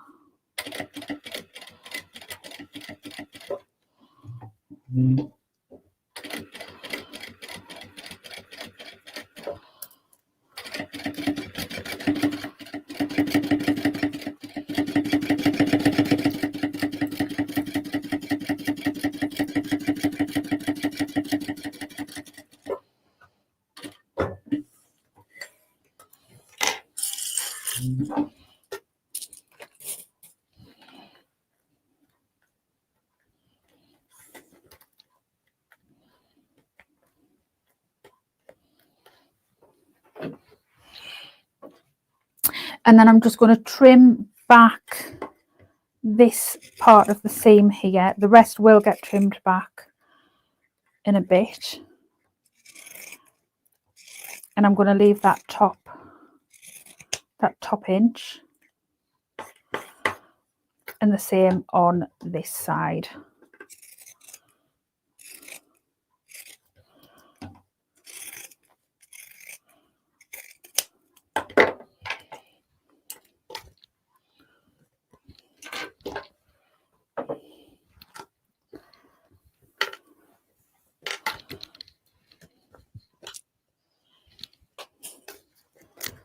And just turn this lining through. And just check that you're happy with it.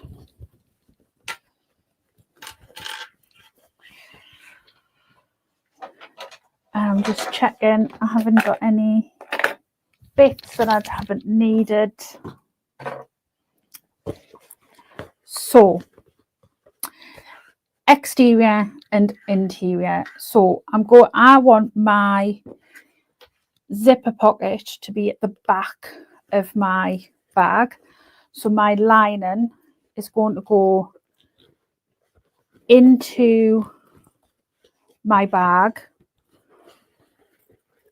at the back, which is where the flap is. I haven't butterflied my seams open. 2 seconds while I do that, because it will just make clipping everything and pinning everything together so much easier.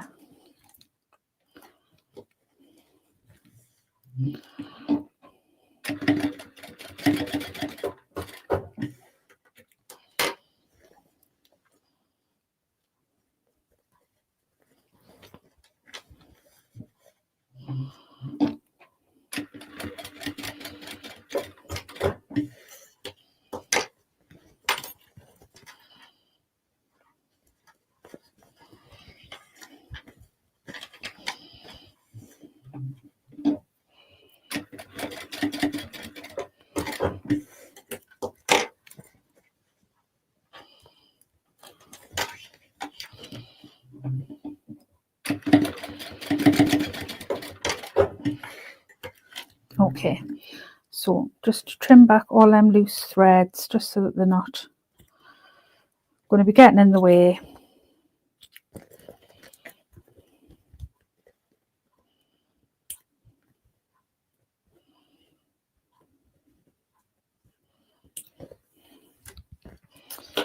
Right, so back of the lining to the back of the bag, and match up your seams at the corners.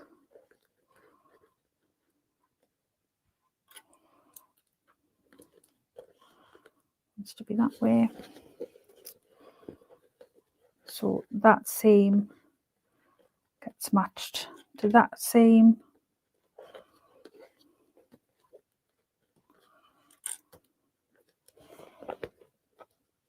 Match your center seams.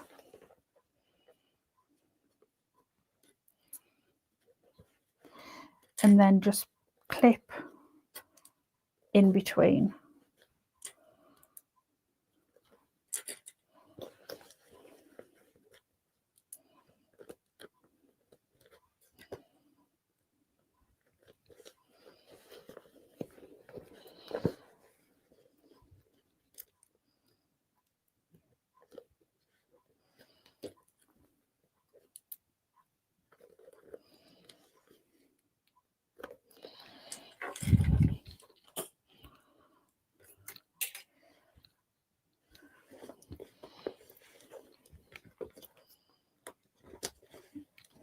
And then I'm going to sew this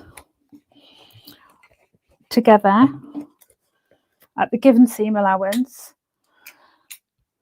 And obviously this, I mean, it isn't the smallest bag, but it is quite a narrow opening. So it does just require, let's move these threads out of the way, sort of repositioning the bag fairly often. Sometimes the clips will get caught on the back here. I've just got to keep an eye on it, and kind of just really like go slow.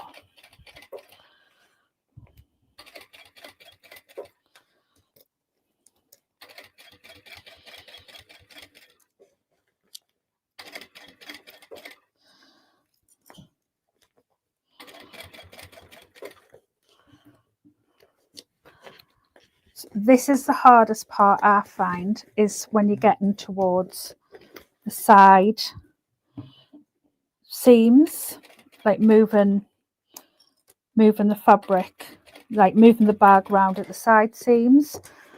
I find like the longer seams a little bit easier to do. I don't know whether anybody else is the same, but you just work it and get it to work.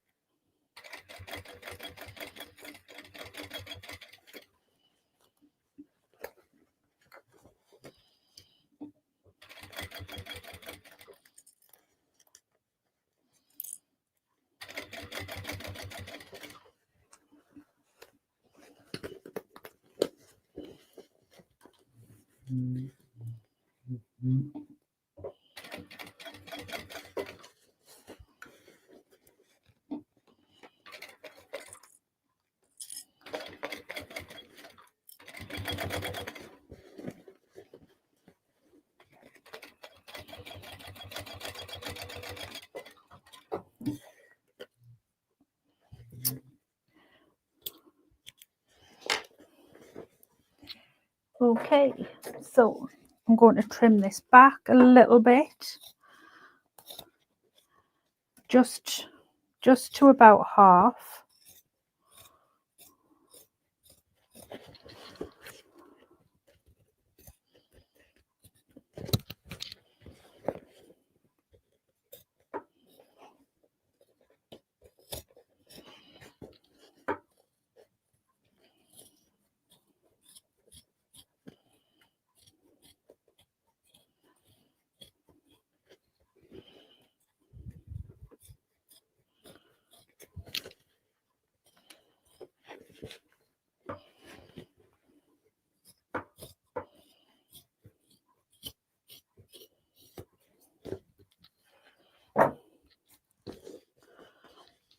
And then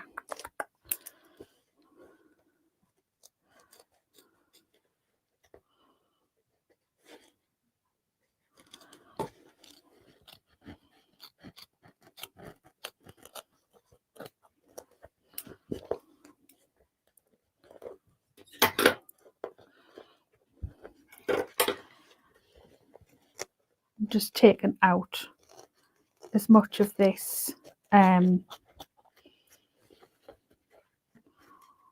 foam as well as what I can.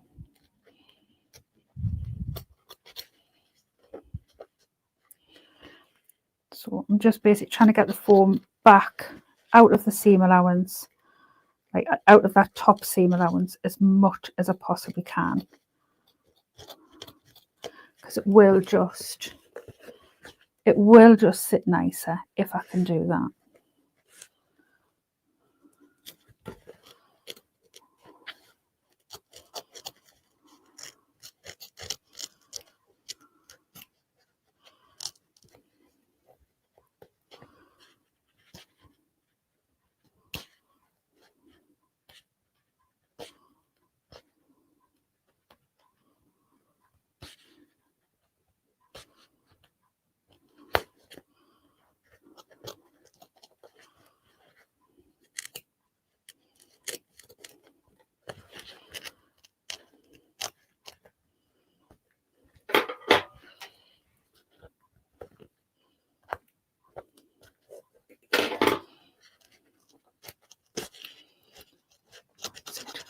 Get those last few basting stitches out. There we go.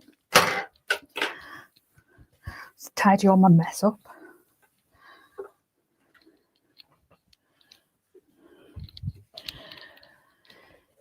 Just had a pop-up. Saya's doing a live in 30 minutes. Oh, I'll try and be done. I'll try and be done.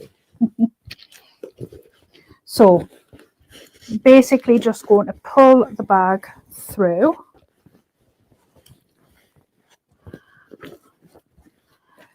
Being as careful as I possibly can.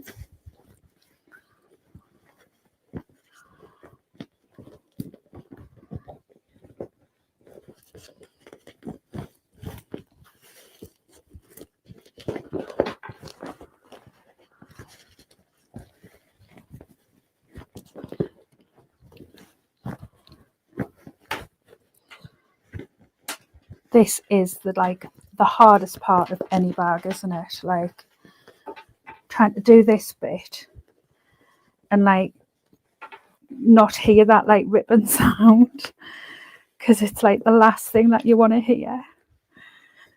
Like, want to just get it done, especially when you're being filmed. Like, you don't want it to take forever, but you're trying to be gentle. Little Brian saying he'll never get any real work done. There we go. Nearly through. Last bit. Last bit. Okay.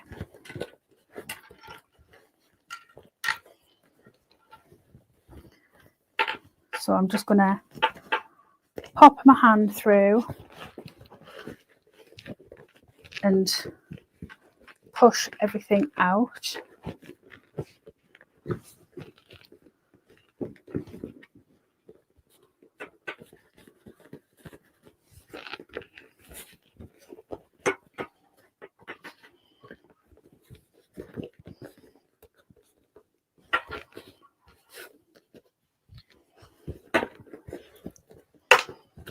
And then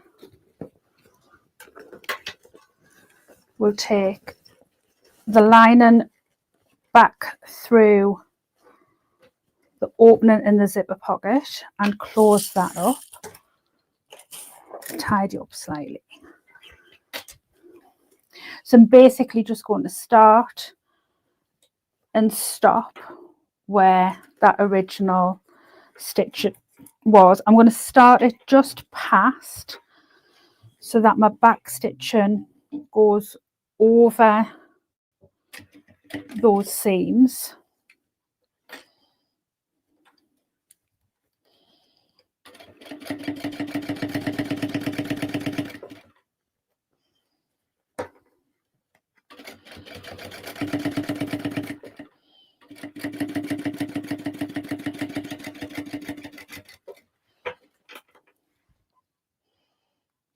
Trying to cinch worries about our joints giving out rather than the stitches.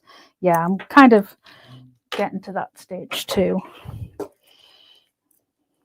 I mean, basically, you don't want to hear a pop, whether it comes from your joints or the back.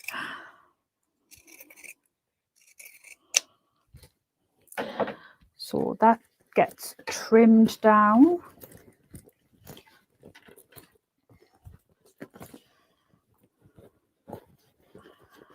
I'm not going to close the zip up just yet because I want to be able to use that opening in case I need to push out any of my seam at the top.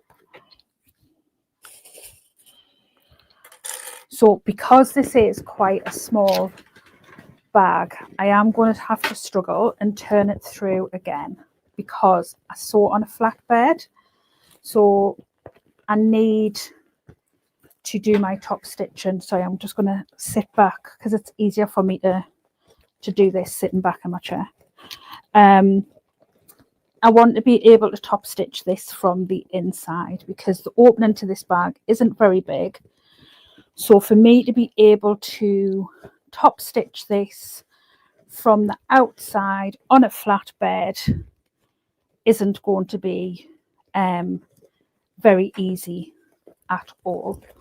So just pushed it through the other way. I haven't been, you know, I'm not too worried about it being pushed completely through. I just needed to be pushed through enough to be able to top stitch.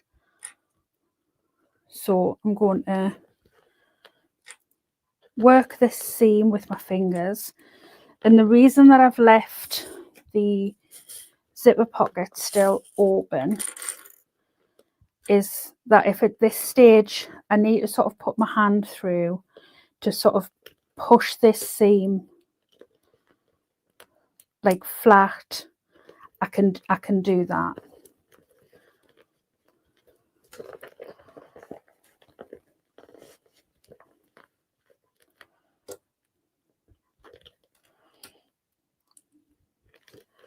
So I mean, this bag would definitely be an easier bag to top stitch if you had a cylinder arm or a free arm machine. Stitching it with a flatbed isn't the easiest, but it's certainly doable. Again, you've just got to take your time and just at this stage making sure that you've got this seam all sort of rolled out, that you're happy with it, is the best thing to do. So I am going to start towards the back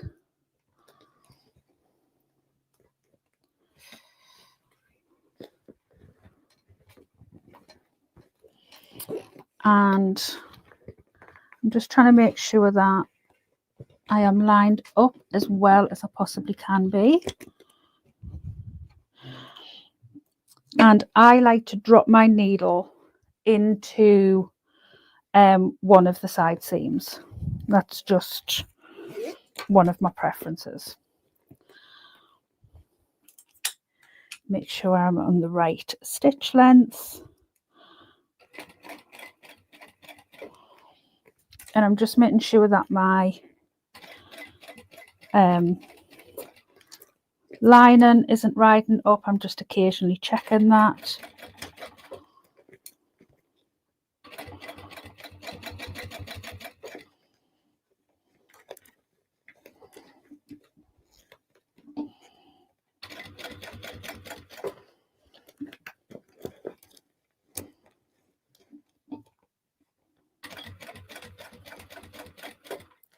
So I'm getting round to this bit here, which I need to maneuver the bag round, and I'm also on a fairly thick seam.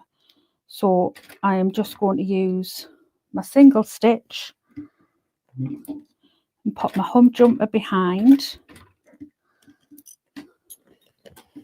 And like I said, just taking it slow.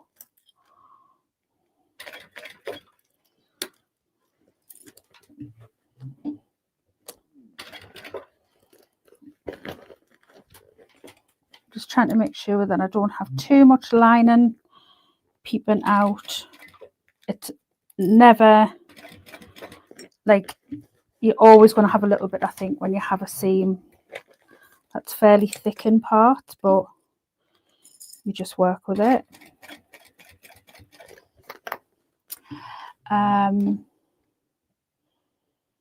Donna's saying I definitely going to try and find my yoga block. Yes, if you've got like a machine, sort of like a Juki or a HD9 that you can sit on a yoga block, I would definitely do that. And it's only because sort of like the opening of the bag is obviously, I didn't check my bobbin. Grumpy saying that wool is lovely. I might have to start looking at your stash more closely. Oh well, Andy, sucks to be you because I've used the last of it. Are you home? Was that you letting the dogs out earlier on? I've just told everybody it's your birthday as well on Sunday. Sorry, not sorry. Andy doesn't really celebrate birthdays. He's grumpy for a reason.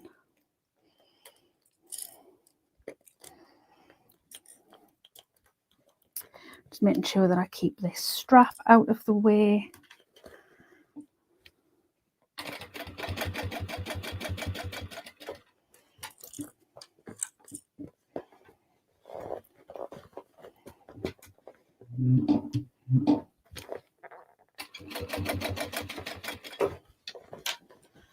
Time for Grumpy to do some birthday shopping in Deb's stash. To be fair, I don't begrudge him anything, but this wool he can't have because I've used the last of it.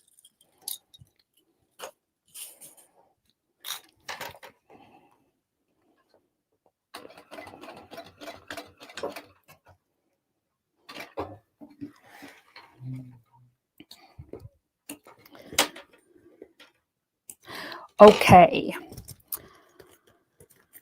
Shall I just do the pocket while we're here?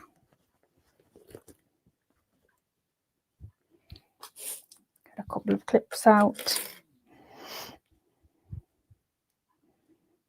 He has just gotten a nice delivery from Rainbow Fabrics a couple of days ago. So that started his stash off nicely.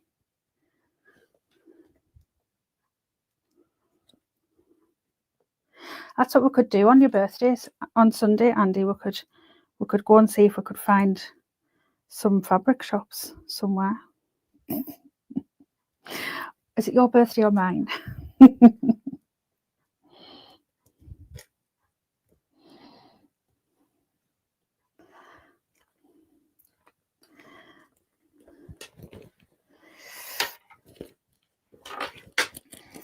Oh, I think I'll wait until I've turned this back through again, right, folks? Sorry, I'm doing this off camera again. I need to sit back in my chair so that I can kind of push against it.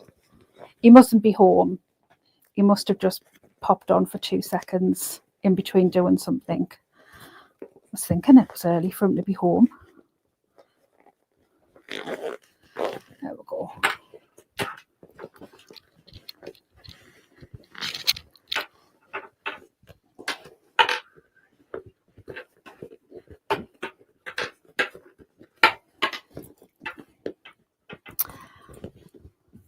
He's saying no, he's not. I didn't think he was. It must have been Sophia letting the dogs out.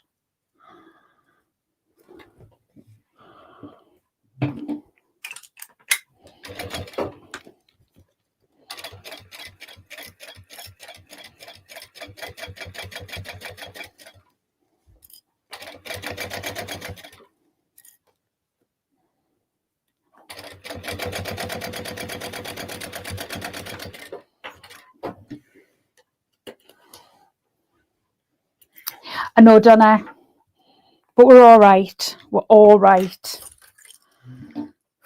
Still at work, taking Brian's lead.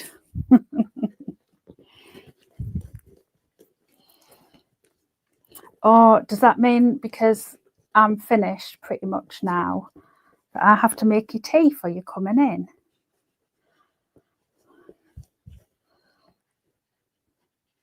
Shall I try and eke this out a little bit longer?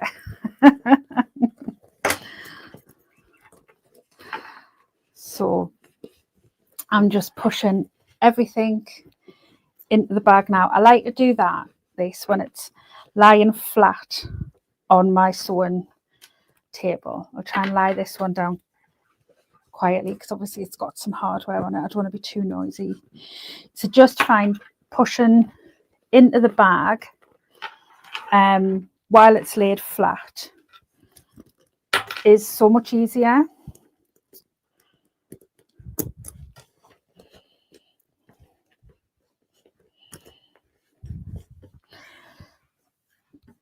And then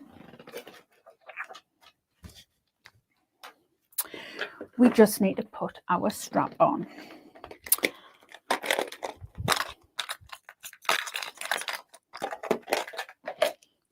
And have got a couple of rivets for this. This is why I've been very sparing with my rivets, because I knew I needed them for this. So I wanted to show you something that I've sussed as well. Those of you who've got Emma's ruler, I have worked out if you go from the centimetre end, yes, the centimetre end, and line it up with the end of the strap. So what I kind of do is, because my top stitching is about 1/8 of an inch in, it means that in between my top stitching is 3/4 of an inch, which is what the ruler is. So what I found is if I mark the first hole and then I go 1, 2, 3, leave those 3 and then mark the 4th hole, it's perfect placement for your hardware. It's mint. It works absolutely brilliantly, and it just means that it lines up nicely as well. I'll show you what I mean. So mark them 2 holes and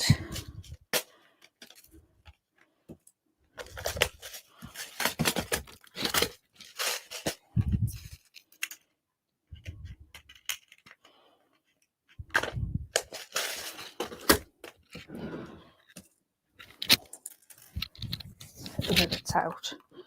So I think that side's going to be my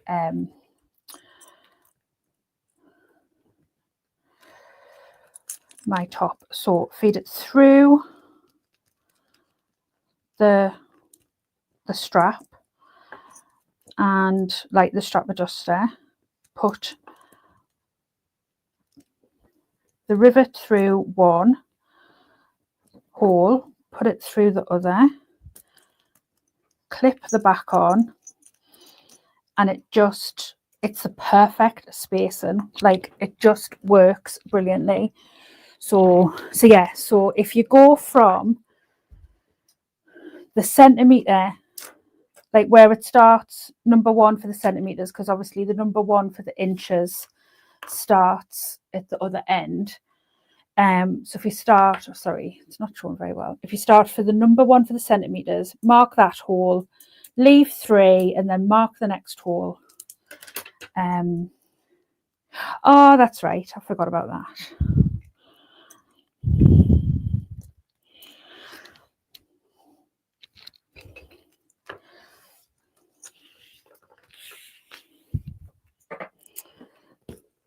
So then what I'm doing is wrong side up. I'm coming through. I think this is the right way.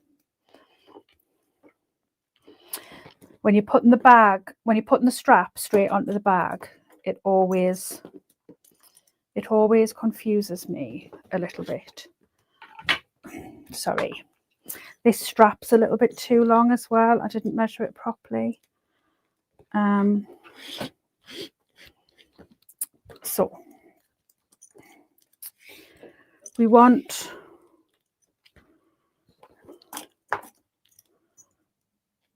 the strap to come through.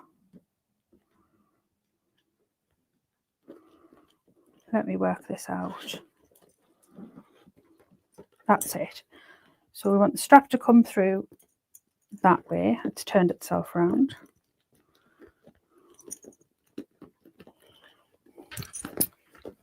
Note to self, Deb, don't make a strap as long as this again in the future. Making sure that it's not twisted. I'm going to have to lie it down. It doesn't want to stay up. I can't work out how this strap goes on because I'm used to doing it with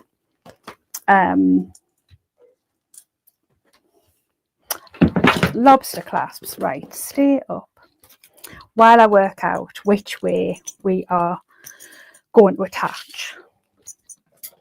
Let's bring up the pattern. I very, very rarely put straps directly onto straight onto the bag. Right, so we need to go down through this one, making sure that it stays straight, and then it comes up through this one,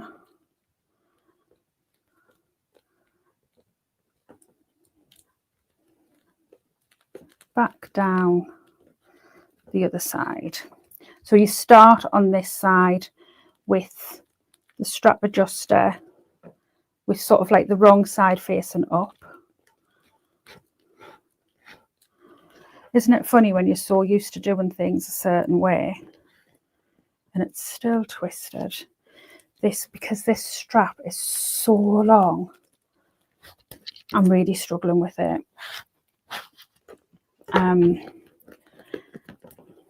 made the strap because I had to put two pieces of fabric together because I didn't have a piece long enough, and then I forgot to cut it down to the length that it should be. So I think my strap is something like sort of about 80 inches or something like that. It's ridiculous. So that's it. It's not twisted anymore. And then we attach to this side. So I get my ruler again, line it up with the 1 centimetre, and mark the first hole, mark the 4th hole,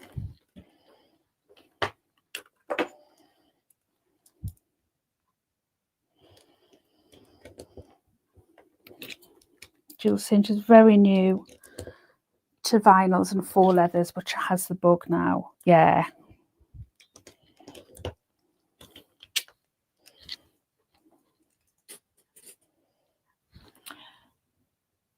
Intended to do the zip around wallet and the Annabelle too. Is that the zip around that we were chatting about last night on the podcast, or is it a different one?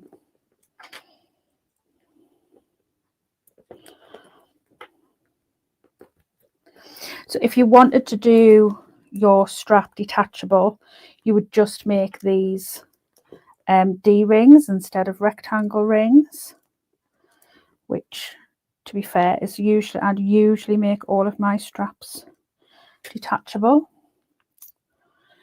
Oh, you'll have to let me know how you get on with that one, Sue.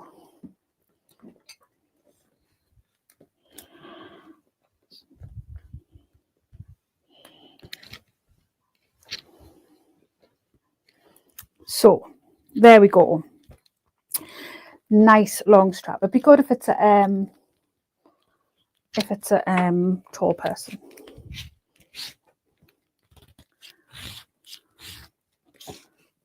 So let's just move everything out of the way.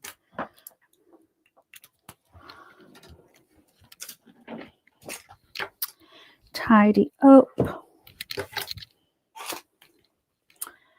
And show you the finished bag. So this wool is absolutely beautiful. I do love it. Like I say, it is the very last of what I had. I can't work out which way the camera is. But yeah, I absolutely love it. And then that's the back. And then the inside, we have the slip pocket and the front pocket. But yes, I'm loving it. Dawn saying that wall, I know. Andy thinks the same, but like that was, like I say, the last of it. But I do love a wool blend and wool fabric. So I do have quite a lot in my stash. Brian saying using vinyl is a slippery slope to an industrial machine. You're 100% right there, Brian. So pretty. It's a shame we've run out. Yeah, I have made quite a few things with it. I have had it like a number of years, so this was absolutely like last of it. Brian says, here comes another pattern into my stash. It is such a good pattern, and I mean, it's no surprise I am a big fan of Leanne's patterns. I do think her patterns come together so well. I think they're instantly recognizable, as well as sort of one of her designs. So yes, I am quite pleased with that. Top stitching's gone off a little bit at the top here, where I've gone over this bulky bit here, but I can live with that. I'm not going to massively lose any sleep over it. Things I'd probably, on my next one, I'd probably do what Tracy suggested in reducing the foam out of the seam allowances, but then I'd probably maybe like use a layer of woven interfacing just to keep that foam in place. It might make it a little bit easier, but I think that's it. I think that's the only sort of change I think I would make, is like doing the foam. I think I would cut it out of the seam allowances and use fusible interfacing to keep it in place. But the rest is, it just goes together so well. You can see how well those strap connectors are fitted in the side. It's just a really nice strong bag, I think. No doubt some family member might be like, oh, it's my birthday coming up. Not Andy, probably, but you know, another family member might be like, oh, it's my birthday coming up, I wouldn't mind that bag. Probably my best friend, whose birthday is the day after Andy's birthday. So yeah, that might be what she ends up getting. So I hope you've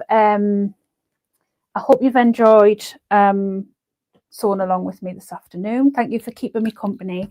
Do always enjoy well, it's kind of becoming a little bit, I don't know what I've got on my cheek here. I must have a spot coming up. It's kind of becoming a little bit of a ritual, a thing of doing a Thursday afternoon, but it's kind of fitting in well into my diary. So that's working out good. I need to sit and think about things I'm going to sew over the next couple of weeks. I've got a few patterns in mind. I think I'm probably going to do the Victory Bowler bag next week, because I've pretty much got that one cut out now. So I think that's going to be next week's. But yeah, thank you, like I say, for joining me. I hope you've enjoyed it. If you are in the Facebook group and you do make the bag, or any bags obviously, but if you do make this bag, please do share them. I'd love to see them.